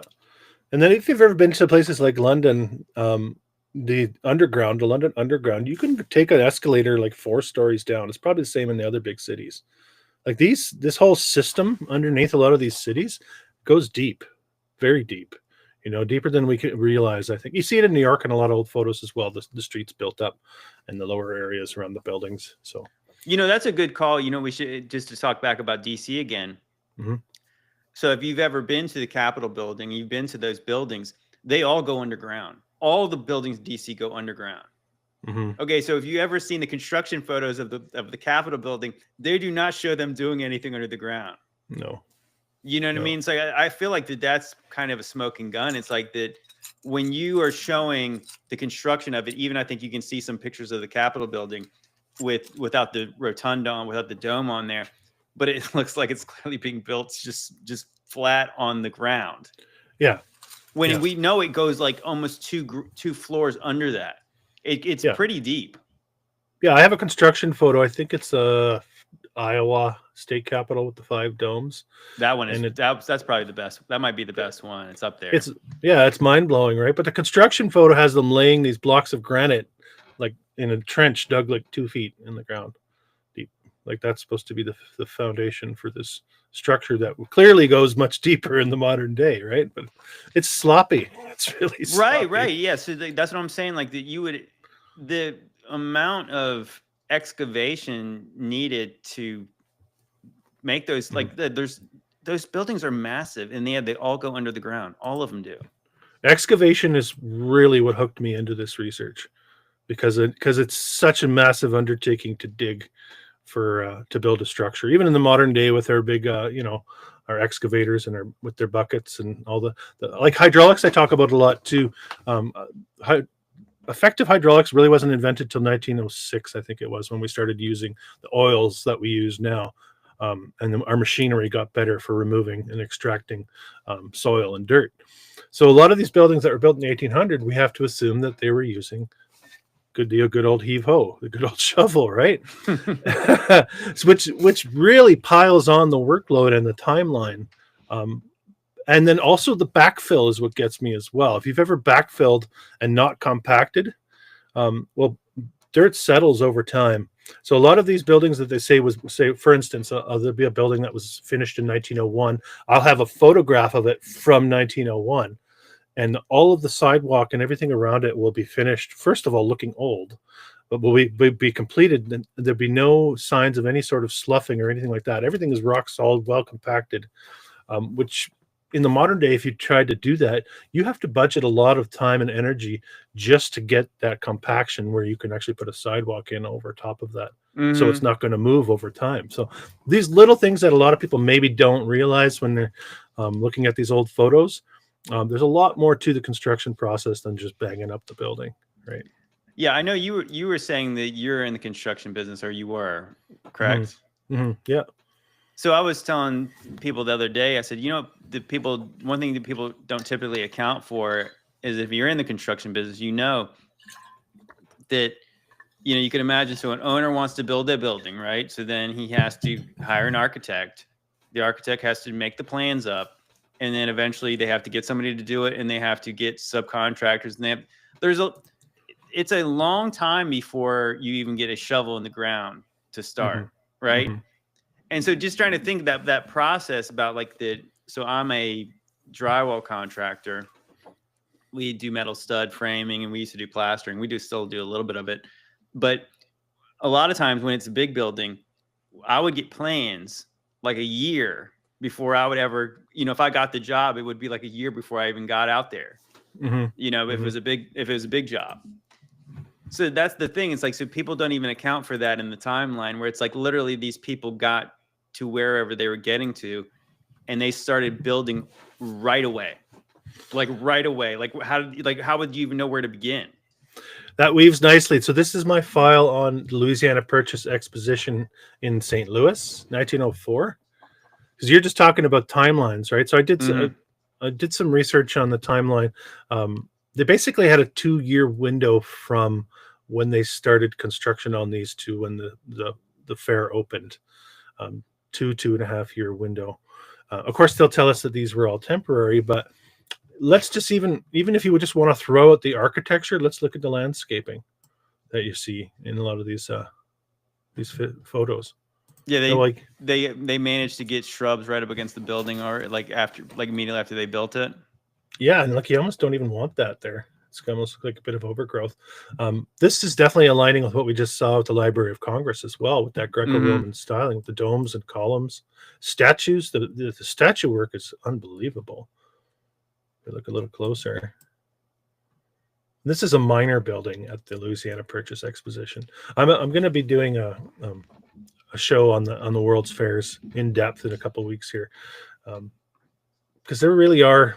They tried to not take people off the scent of the old world with a lot of counter narrative on the World's Fairs, and it turned a lot of people off from looking into it, I think.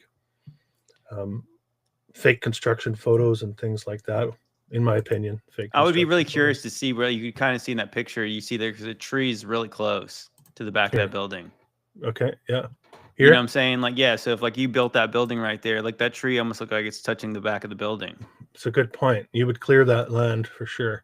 Yeah, that doesn't look like that wouldn't be there, right? If you just had built that building, there's no way. And of course, the official narrative will tell us that this was a temporary structure, temporary in air quotes. It sure looks like it's got stone with age on it. I mean, that's the one thing I see from all these old pictures. They almost all look like they have age to them. They don't look brand new.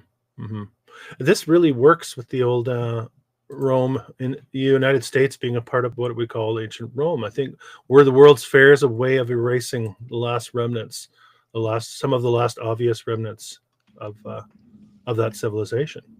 Makes you wonder. There's just 2 years. They had to destroy this. I think that's the only thing that makes sense to me, is that's why this no longer exists, because this would never fly. No. It's so funny. We did on that one of my mixtape videos. We played that a clip from that movie Meet Me in St. Louis, when they're going and they're seeing the World Fair, and then the little girls, "Grandpa, they'll never tear it down, will they?" Well, they better not. It's like, they better not. What kind of weird line is that? Yeah, this is right after she's talking about the Galveston flood, and there were bodies everywhere and mud covering everything, right? It's just you can't even believe that's in there, but is like I joked. I was like, "Oh, that little girl. She didn't realize these weren't actually real buildings." Naive little girl. She couldn't tell the difference. Yeah, they're just made of like paper mache, and they're just like it's like a Hollywood set. Mhm. Like you looking at that, and it's like, so were all the fountains? Were they temporary too? Must have been. And All the, the and the plumbing, steps. all the plumbing was temporary too. The 2 years. The bridges were temporary, and all like the like. Can you imagine trying to just get a pool put in your backyard? And it's like, so they put all this these ponds and these fountains and these bridges and sidewalks and oh my gosh, it's just like you just look at there's about 1 billion arches in this picture. It's mind-blowing, really. St. Louis, right? In 1904. See that, like I said, that would not fly based on the narrative. So like it had to go. What do you know what buildings are left over from that? Isn't it always like the Palace of Arts? Typically, you're right. Is what they're called. Yeah. It's like the This one one left. This one's got 2 buildings that were left over here. I'll actually show you. So we have, this is the administration building. Modern day. Looks like a prison. Yeah, I know, right? It's modern day. It's a part of the university. I think it's Washington University in St. Louis. I'm not sure. It still stands, and that's how it looks. This is built apparently in that 2-year window. That doesn't even look like it fits with the other architecture. No, it doesn't. It doesn't. And what's funny is when I looked it up to see how many buildings survive, it said 1, but there's actually 2. The same article goes on to list 2 after saying only 1 building survived. So I don't know. You know what's interesting? It makes me think though, because like this has castle vibes, right? Totally. Castle vibes. What was interesting is that one of the more mind-blowing revelations from Gunnar Heinsohn's work was dating King Arthur before Jesus. So King Arthur and the Knights of the Round Table and all that stuff with like your medieval knight stories with castles and all that kind of stuff, like that is before Roman stuff. It kind of makes sense because obviously that does not look as advanced as the stuff we were just looking at in the other picture. Like You're that right. looks more advanced. Maybe like almost like overlaid timelines, right? Yeah, This well, is I the guess Palace of Art. it could have been like, yeah, they are similar timelines. But again, if we believe in King Arthur and them lived in castles, then Julius Caesar was the one who invaded the island of Great Britain. And so like they would have had like, so if the Romans would have took over, they would have built stuff like this, and that would have been after the castle period. Yeah, well, the castles are funny too because they're not very livable. They're pretty dank. Oh, a lot of these things, like the way we think of this is the Palace of Art. The other one that survives down through time from the World's Fair. Yeah, isn't it true that so in Chicago, one of the buildings that was left over was the Palace of Arts, and I think in San Francisco they kept the Palace of Arts as well. It's almost like a wink and a nod, maybe to some sort of memorial. Yeah, but you look at this building, look how huge it is, and this is by no means anywhere near the most magnificent building that they had at this World's Fair. Now, Chris, did they have to say that was a temporary building and then they destroyed it and built it like in stone? I looked for that. No, I looked for that. Nothing. Crickets.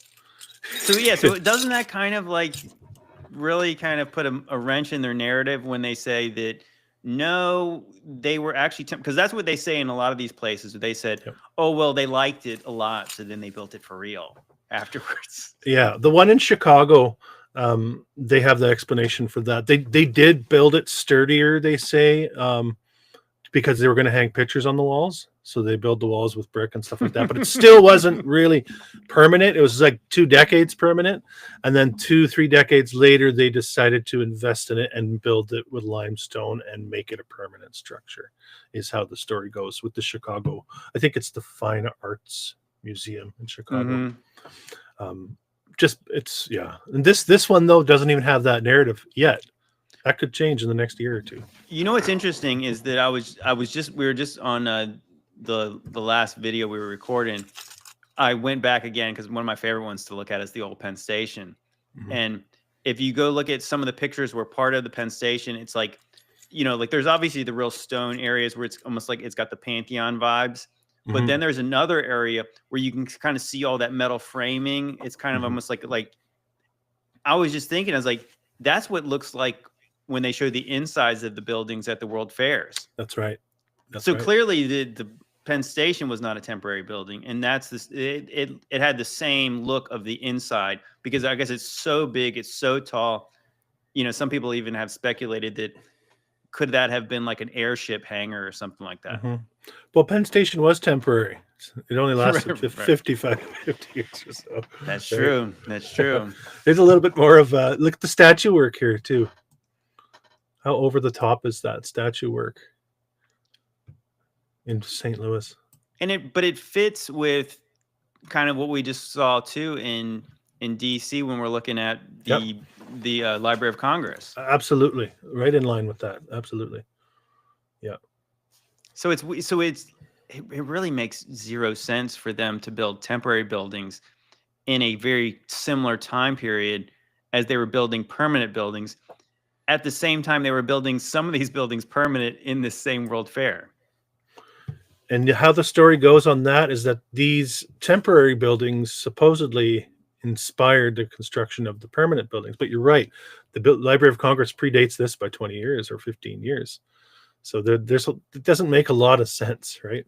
The City Beautiful movement, I think, is what they call it, which they say these World's Fairs sparked the inspiration in these architects to build, and the Beaux-Arts fashion, or whatever you want to call it. Oh, you know what? You know what the smoking gun would probably have to be? Like if you go to the Palace of Arts and you go find out where the bottom is. You know what I'm saying? Because it doesn't make sense if there's a basement in a building that was meant to be temporary. That's right. Didn't my lunch break get into that on the Old World Order film? Was that building? He might have, but you know, it's just it's because I was just thinking about it. And of course, it's like the Gunnar Heinsohn stuff is stuck in my head when one of his best cases, and obviously the part we've repeated a lot, is that so Christianity was like the only major religion in the world that didn't have buildings for like 300 years. And when they decided to build buildings, they built them in a Renaissance style. So they went back and tried to build them like 300 years earlier. And then there's later churches built at the end of late antiquity, and they also build them in a Renaissance style of the 1st century. But when he says, but when you look at where the strata is, they're built on the same level, right? So like, couldn't you almost apply that to the Americas? You're like, well, that's interesting. Your story's interesting, but stratigraphically, you guys built that at the same level as all this other stuff. It's not built on top of anything. Well, yeah, I mean, it makes you really wonder about the conventional disciplines that we have in our modern day, you know, whether it's archaeology or the study of architecture itself. I think it was Bannister Fletcher that was a character that I brought up recently too. He's basically the main reference for architecture in the Western world, in the English-speaking world, who came up with all these styles and timelines. And so a lot of the stuff that we reference as the architecture itself comes from these people that were, you know, around the turn of the century, compiling and being used as the main source for information. So a lot of it is very difficult to trust, I think. Yeah, it's like, you know, it's kind of something that would be very difficult for us to ever really fully boots on the ground research, but it is like that. I just can't help but think like maybe the stratigraphy really is kind of like the way to really prove some of this stuff, because that's what makes sense to me, that if this, whatever the mud flood was, if this happened when the times where like Gunnar's showing depictions of Rome, where like literally they're farming there because there's mud everywhere. They're farming in London too.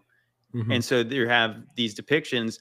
So all these buildings that have the same style, the Renaissance style, they all have the same, they're built at the same level of the strata, and that's why they're all halfway buried.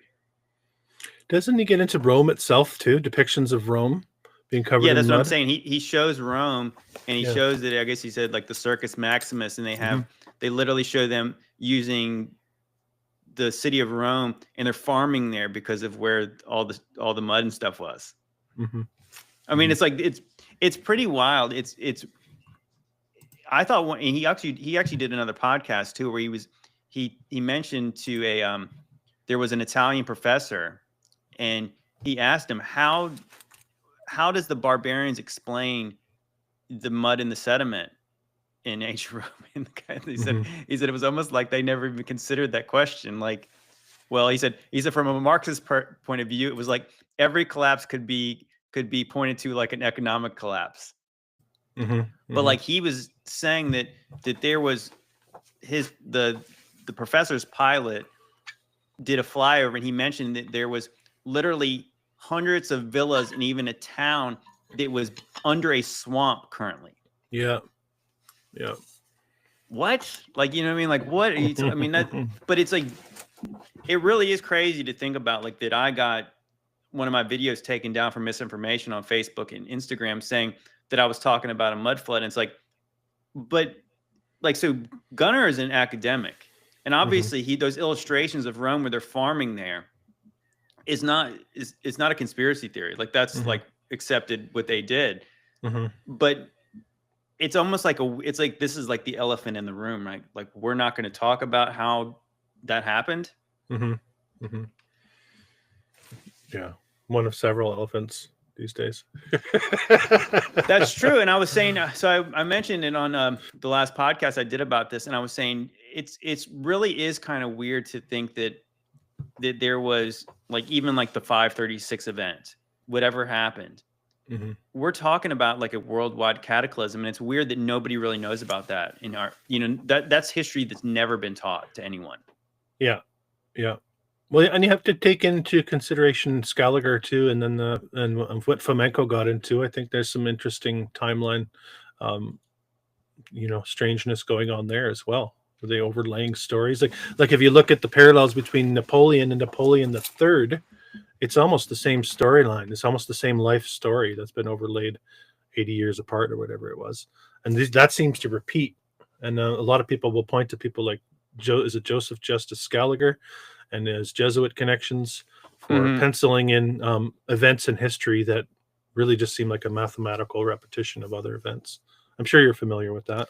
Yeah, I meant to. I've kind of got on my list of my to-do list to read the Fomenko stuff. Ooh. Because I think I know I heard it's pretty extensive. Have you dug into it at all? I tried, and no, I've just watched things on it. It is extensive for sure. Yeah, I guess being a Russian mathematician, I am a little nervous, like what that would be reading, like reading into that would be like. Yeah. But no, I think that so obviously, interestingly enough, people don't probably even know this at this point, that Gunnar did research into the BC era too, because he said that's where he actually started. If you actually make a point to watch his lecture again, he mentions that he actually stopped with the AD chronology, and he said he made a mistake before, and then he went through that because he was saying like a lot of the biblical stories are true, and the science and the academics have spaced these other civilizations out wrong, and so we really do take a lot of faith about how the things that happen between 180 to 1000, obviously he makes note of that, but then after that, it does seem, based on what he claims happened, this complete collapse when up to 90% of the world could have died in this event, like that. How much could you rely on the things that happened right after that? Because they're not really accounting for that this happened then. So when would real history start again, where like people could actually reliably try to account for what happened?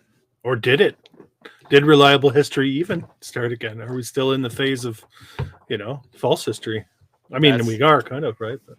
Yeah, most definitely. But I guess that's what we've kind of, maybe that again. So that's kind of like when you get into, like, I guess the 19th century, right? And we always talk about, like, obviously the craziest times, and maybe that's when Satan's little season started happening.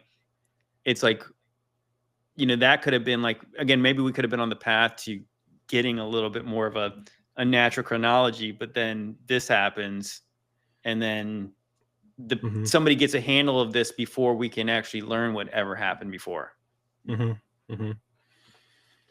and they have the Vatican presence too in the world, and what has been, like I always point to the presence, like the Vatican, the Smithsonian, which is directly connected with the U.S. government, and these elements that are keeping information from people, from the lay person, right?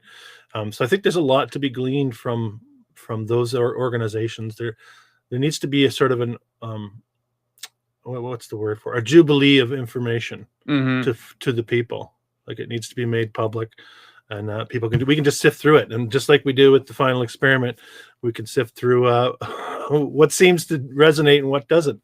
Right? I think the average person has enough access to information that and to each other that we can sort of come to some conclusions if we have the information in front of us, right?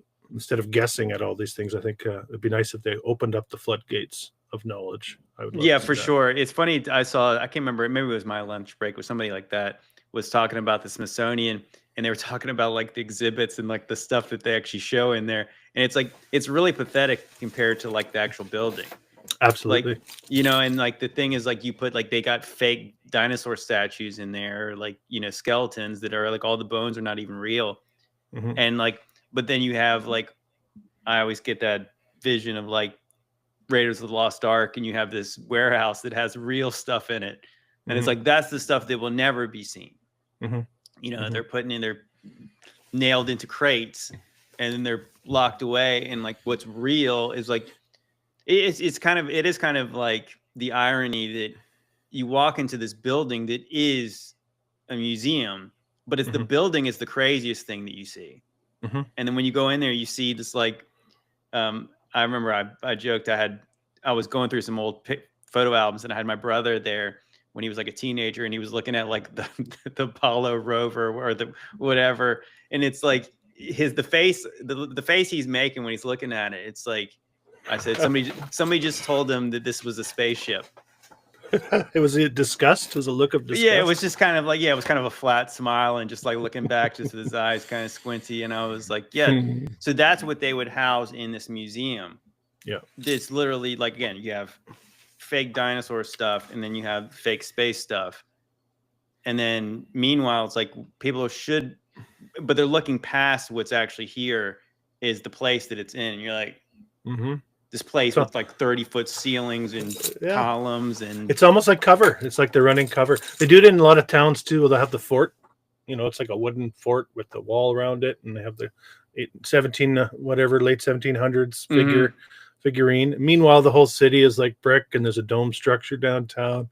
But this is history. This is the history we want you guys focused on. Right. They do it everywhere. They do that with the Native American dwellings, and they do that with dinosaurs. I always see that, dinosaur parks and areas that look melted. This is to keep you off the trail, I think. Right. We live where I'm at. We were at like First Landing. It's not far from here. And actually, we're like near Jamestown. So Jamestown's probably less than an hour from my house. And then I remember, of course, they take all us kids over there on a field trip. All the public schools went there at least once to Jamestown. And then there are all these mud huts. These mud built houses and stuff. And then one day they'll tell you, oh, these were actually recreations. This is not where they lived. Yeah. And you're like, oh, you don't say. So why did you have to make that stuff? Yeah. It's like, it's the same thing. It's exactly the same thing about seeing like the dinosaur skeletons and them saying, oh yeah, these are recreations. These aren't actually the real bones. Oh, by the way, we didn't actually find a full skeleton either. So there are even recreations of what we imagine this thing to look like. So that's what you get is when you see that kind of stuff. So it's like literally trying to tell you a story when it's likely in that same time period of Jamestown, there was probably cities here, and they didn't have to build mud huts to live in. Yeah, I feel the same way. I don't know if you ever heard of some of those channels that will Google Earth something, and they'll go hiking, like a Desert Drifter, the POV channel. They'll Google Earth in on what looks like a structure in the middle of nowhere, and then they'll go on a hike to it. And they'll get there, and they're like, oh, this is obviously Pueblo Indian from 900 years ago. look, there's pottery shards all over the place, so we can easily date it with these pottery shards, and there's an arrowhead there. It's like they just seem to be bathed in pottery shards wherever they go, right? Just cementing. It just seems like narrative seeding to me. It's like, to me, that looks like it's a remains of a structure that was post-cataclysm, but it seems like they're cementing the narrative with those types of shows. Right. Yeah. That's what I'm kind of thinking. Like with the Native American stories, it's kind of like they're trying to account for this time. Like, so it couldn't be. And that's we often get faced with that question. Is like, well, wouldn't the Native Americans have talked about some of this stuff? But you're right. Like if you think about it, now I'm going to be using this word a lot. Stratigraphy. Okay. So if these buildings in North America are all under the ground and all these places had these flooding issues, right? Whether this are true stories or they're not, right? That if the modern buildings from the 1850s are under the ground now, well, does it really make sense to find arrowheads and pottery on top of the ground? On the very top of the ground. Wouldn't that stuff be well under buried the stuff that? Yeah, so we're talking about like if places like was it Seattle have multiple floors, multiple stories, up to 2 to 3 stories under the ground, there's no way you're finding pottery. There's no way you're finding arrowheads, because all that stuff would be under the newer buildings. Yeah, I think it's just it's a way of narrative. And people will say that, like you said, how wouldn't they have stories? Wouldn't they have passed down stories? Who's passing down the stories? We all know that there was all of our memories were wiped out.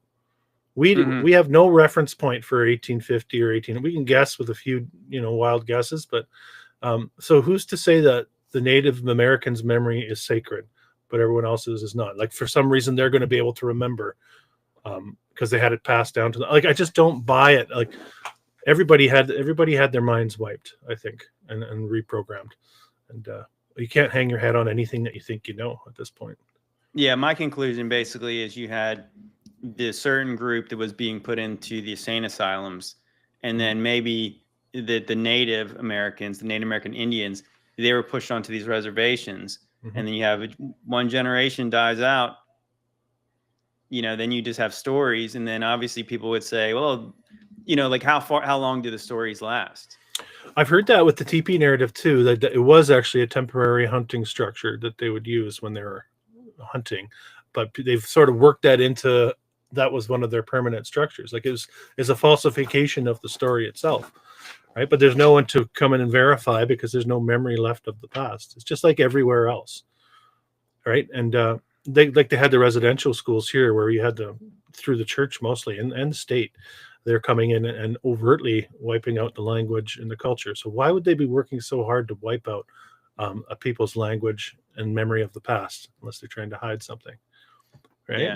Yeah. Isn't it interesting too, in that show Yellowstone too, is the guy who's the chief, who's the one who's got all this reverence for his ancestry, thought he was Mexican. I think that's what they started the show off. Remember, he thought that he was Mexican, and then he realized he had this ancestry, and then he's he's obviously the most down for the struggle Indian that there is, and so he's the one who's saying how it was, when he's the authority figure. It's not even his history.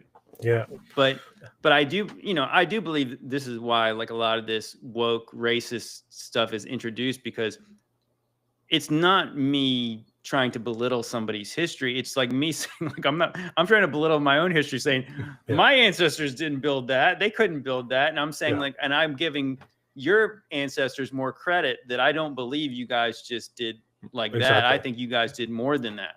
Great point. That's a great point. Yeah, because that's what they want to do is basically say that you're trying to. I get that a lot. People get insulted that I'm trying to belittle the town that they live in. It's like, no. I'm trying to say your town was much greater than they're telling you it was, and older and more magnificent. People don't seem to get it. They get stuck on the story that they've been sold. You'll like they did a spin-off show 1883 of the Yellowstone. I've heard of it. My wife Tim McGraw and Faith Hill. Yeah, I was thinking like that. I wonder how much of that I'll just be like, And then we decided to build a cathedral. There's nothing there from Texas all the way to Montana. There's nothing. You know what this town needs?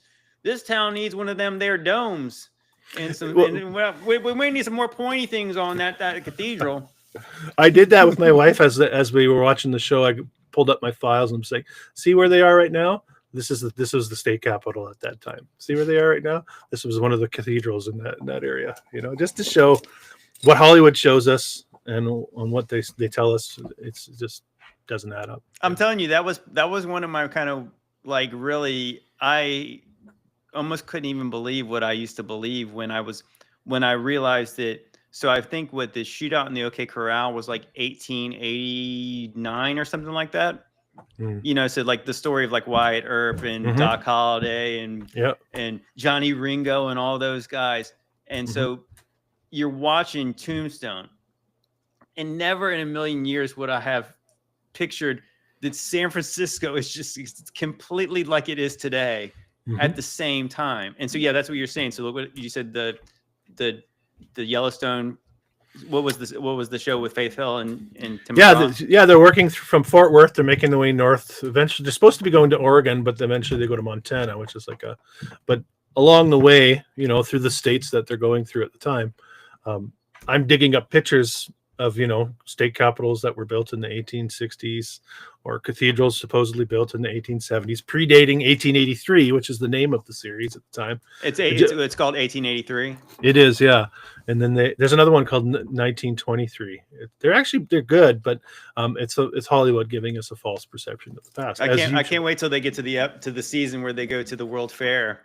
I don't even think they'll touch that. I know nobody wants to touch that. I know, but isn't it funny to think that like that could be something that would be in the show, that they would go to, hey, they got this new thing called the World Fair, and we're gonna go to Chicago, and they'd be like, these frontiermen would probably be blown away by that. You know what's crazy too is, I'm sure we probably got to wrap it up here in a minute, but what was interesting is I saw pictures that I had not seen before, that the Omaha World Fair in Nebraska looked almost identical to the one in Chicago. Yeah, I have that file too. Part of my research. Is it too late to bring up the pictures? Save it for no. I mean, I've got more time. I don't know. I know we've been going about 2 hours though. So, but if you want to pull that up, because I saw somebody say this is Omaha, Nebraska, and obviously people in the comments on Twitter were saying, "Oh no, that's Chicago," and then I looked it up and I was like, no, he was right. It was Omaha, and I had no idea. Trans-Mississippi Exposition in Omaha in 1898. Let me pull it up here. Apparently they did it for 2 years, 1899. They kept it around and before they tore it all down. All right. Yeah, I mean, obviously that goes right along with St. Louis too. It looks very similar to like what we were just looking at. It's all in that 15-year time period, right? 1893 is Chicago. St. Louis is 1904. Even Seattle gets one in 1908. San Francisco in 1915 really is the cap of those world fairs, the final one, I think. But look at even the infrastructure here. You got these concrete bollards or whatever you call those with the metal pipes, and Omaha. There's just no way that's temporary. Oh, well, it is. That's what they say. And so the thing that the really issue that you also have would be like, okay, so they're doing these world fairs, and why do they all look like Greco-Roman buildings? Why don't they do anything different? Yeah, exactly. And that's kind of the topic of what we're getting into with this. It's like, why were they building like this? How, for one? So this is all supposed to be temporary. Take a look at the foreground here. Does this look new or old? Yeah, and they did all the landscaping in a modern time too. Was that ivy on the side of that? Down here, yes. Good point. They just planted ivy there too. Yeah, it's maybe it's plastic. These were plaster. These flower pots, of course, I'm sure were temporary, and were starting to disintegrate the moment they were built, according to the narrative. Yeah, I know those bulkheads were temporary too. Even though they look exactly like the stone ones we see all over the place. Like I said, I'm sure a lot of people seeing this for the first time. Yeah, this is Omaha, Nebraska. This is not Chicago, but it looks almost identical, and it's very similar to St. Louis as well. Yeah. Omaha actually, knocked me off kilter a bit when I first found this World's Fair as well. And the city of Omaha itself actually blew me away on what used to be there and what's still there architecturally. It's mind blowing. I think it's interesting, like the Midwest. It's like why, you know, like why are all these cities there? Because I always thought it was kind of interesting. Like just think about like the way our electoral process goes in America, and you have like Iowa. Iowa's where they all go to basically do to primary and to find out who's going to be the candidate to be president in the United States. And they got this building there that looks like probably one of the sickest Capitol buildings there is. And is there something there about like there was something more significant there, that they're not just going there because it's some kind of swing state. There's something else. I'm kind of smitten by the American Midwest as far as old world goes. Like you could throw a dart at the map and you could pull up all sorts of crazy courthouses and libraries and jails and It is funny to think about like that they're taking these wagons probably across the country, right? They're going from Texas to Montana, and obviously they're probably showing nothing that remotely is, resembles a city. And then meanwhile, like these cities, I mean, so obviously maybe the World Fairs are after that time, but like you're talking about, like these cities are clearly fully grown in 1883, right? Yeah, with brick tunnels underneath them too. Right. Got underground. They've already jacked those cities up with screw jacks. That's right. Yeah, this is funny too. This is at a time when most people didn't even have indoor plumbing, right? According to 1898. Like my mom grew up in Minnesota. She said they didn't have indoor plumbing till the 50s or early 60s. So there's just a real disconnect between what we're seeing and what we're told of the past. And again, the statue work really jumps out at you. You have these chariots on top, like on the very top. You're going to put, I know this is a bit hazy, but it's incredible. And you're telling me that's just temporary plaster, and you're going to keep this open for 7 months, and that's not going to experience all sorts of rain that will eventually diminish it. They say they had crews touching up plasterers. You would have been busy back then, touching up the statues. Yeah. And also they had lights everywhere too. Yeah, they lit it up like a Christmas tree before we had them in our houses. Of course, before they had been able to manufacture light bulbs en masse, right? Apparently, yeah. Yeah, again, so guys, this is Omaha, Nebraska. This is not Chicago. If you guys doubt it, go look it up. This is, I was kind of blown away because I said it is really similar. Maybe not quite as grand as Chicago, but pretty close. Yeah, you can see copyright 1898, Omaha. Yeah, it's not quite as grand, but it's Omaha. I mean, I would actually put St. Louis as the top dog for the amount of buildings they had and all that kind of. It's ridiculous, the narrative there. But Chicago is the most famous for sure, World's Fairs. But you can look at, these were everywhere too. Jonestown, is it Jonestown, Virginia? Is that right? Well, it's funny. That's the one I didn't realize. There's a Jamestown. There was the Jamestown Exposition. I guess that's actually in Norfolk, where I said I'm about 15 minutes from there. So Jamestown is a little bit up the river, the James River. Yeah. But I think they did it in Norfolk, not too far from where I'm at. And I was blown away. Like, what, they had one here? Yeah. You've looked into that one a little bit. Yeah, they're everywhere, and it really is. There's something to be said about the way they built. Like you said, that Romanesque styling was just, and the fact that they say they were temporary, and really, when they say they're temporary, it's to take away from the fact that the timeline, the short timeline that they had about 2 years to build these, from the time that the money was produced, and then the architects were won their contests, because usually it's a contest for architects. Yeah, and then about 2 years. I know what kind of style they liked, so I guess you just say, like, let's make it look like Rome. Yeah, I mean, it really does. I kind of, obviously, on the thumbnail, that's what I said. I said the United States of Rome. You can make a pretty good case when you see that these buildings are like in every state. Yeah. Right.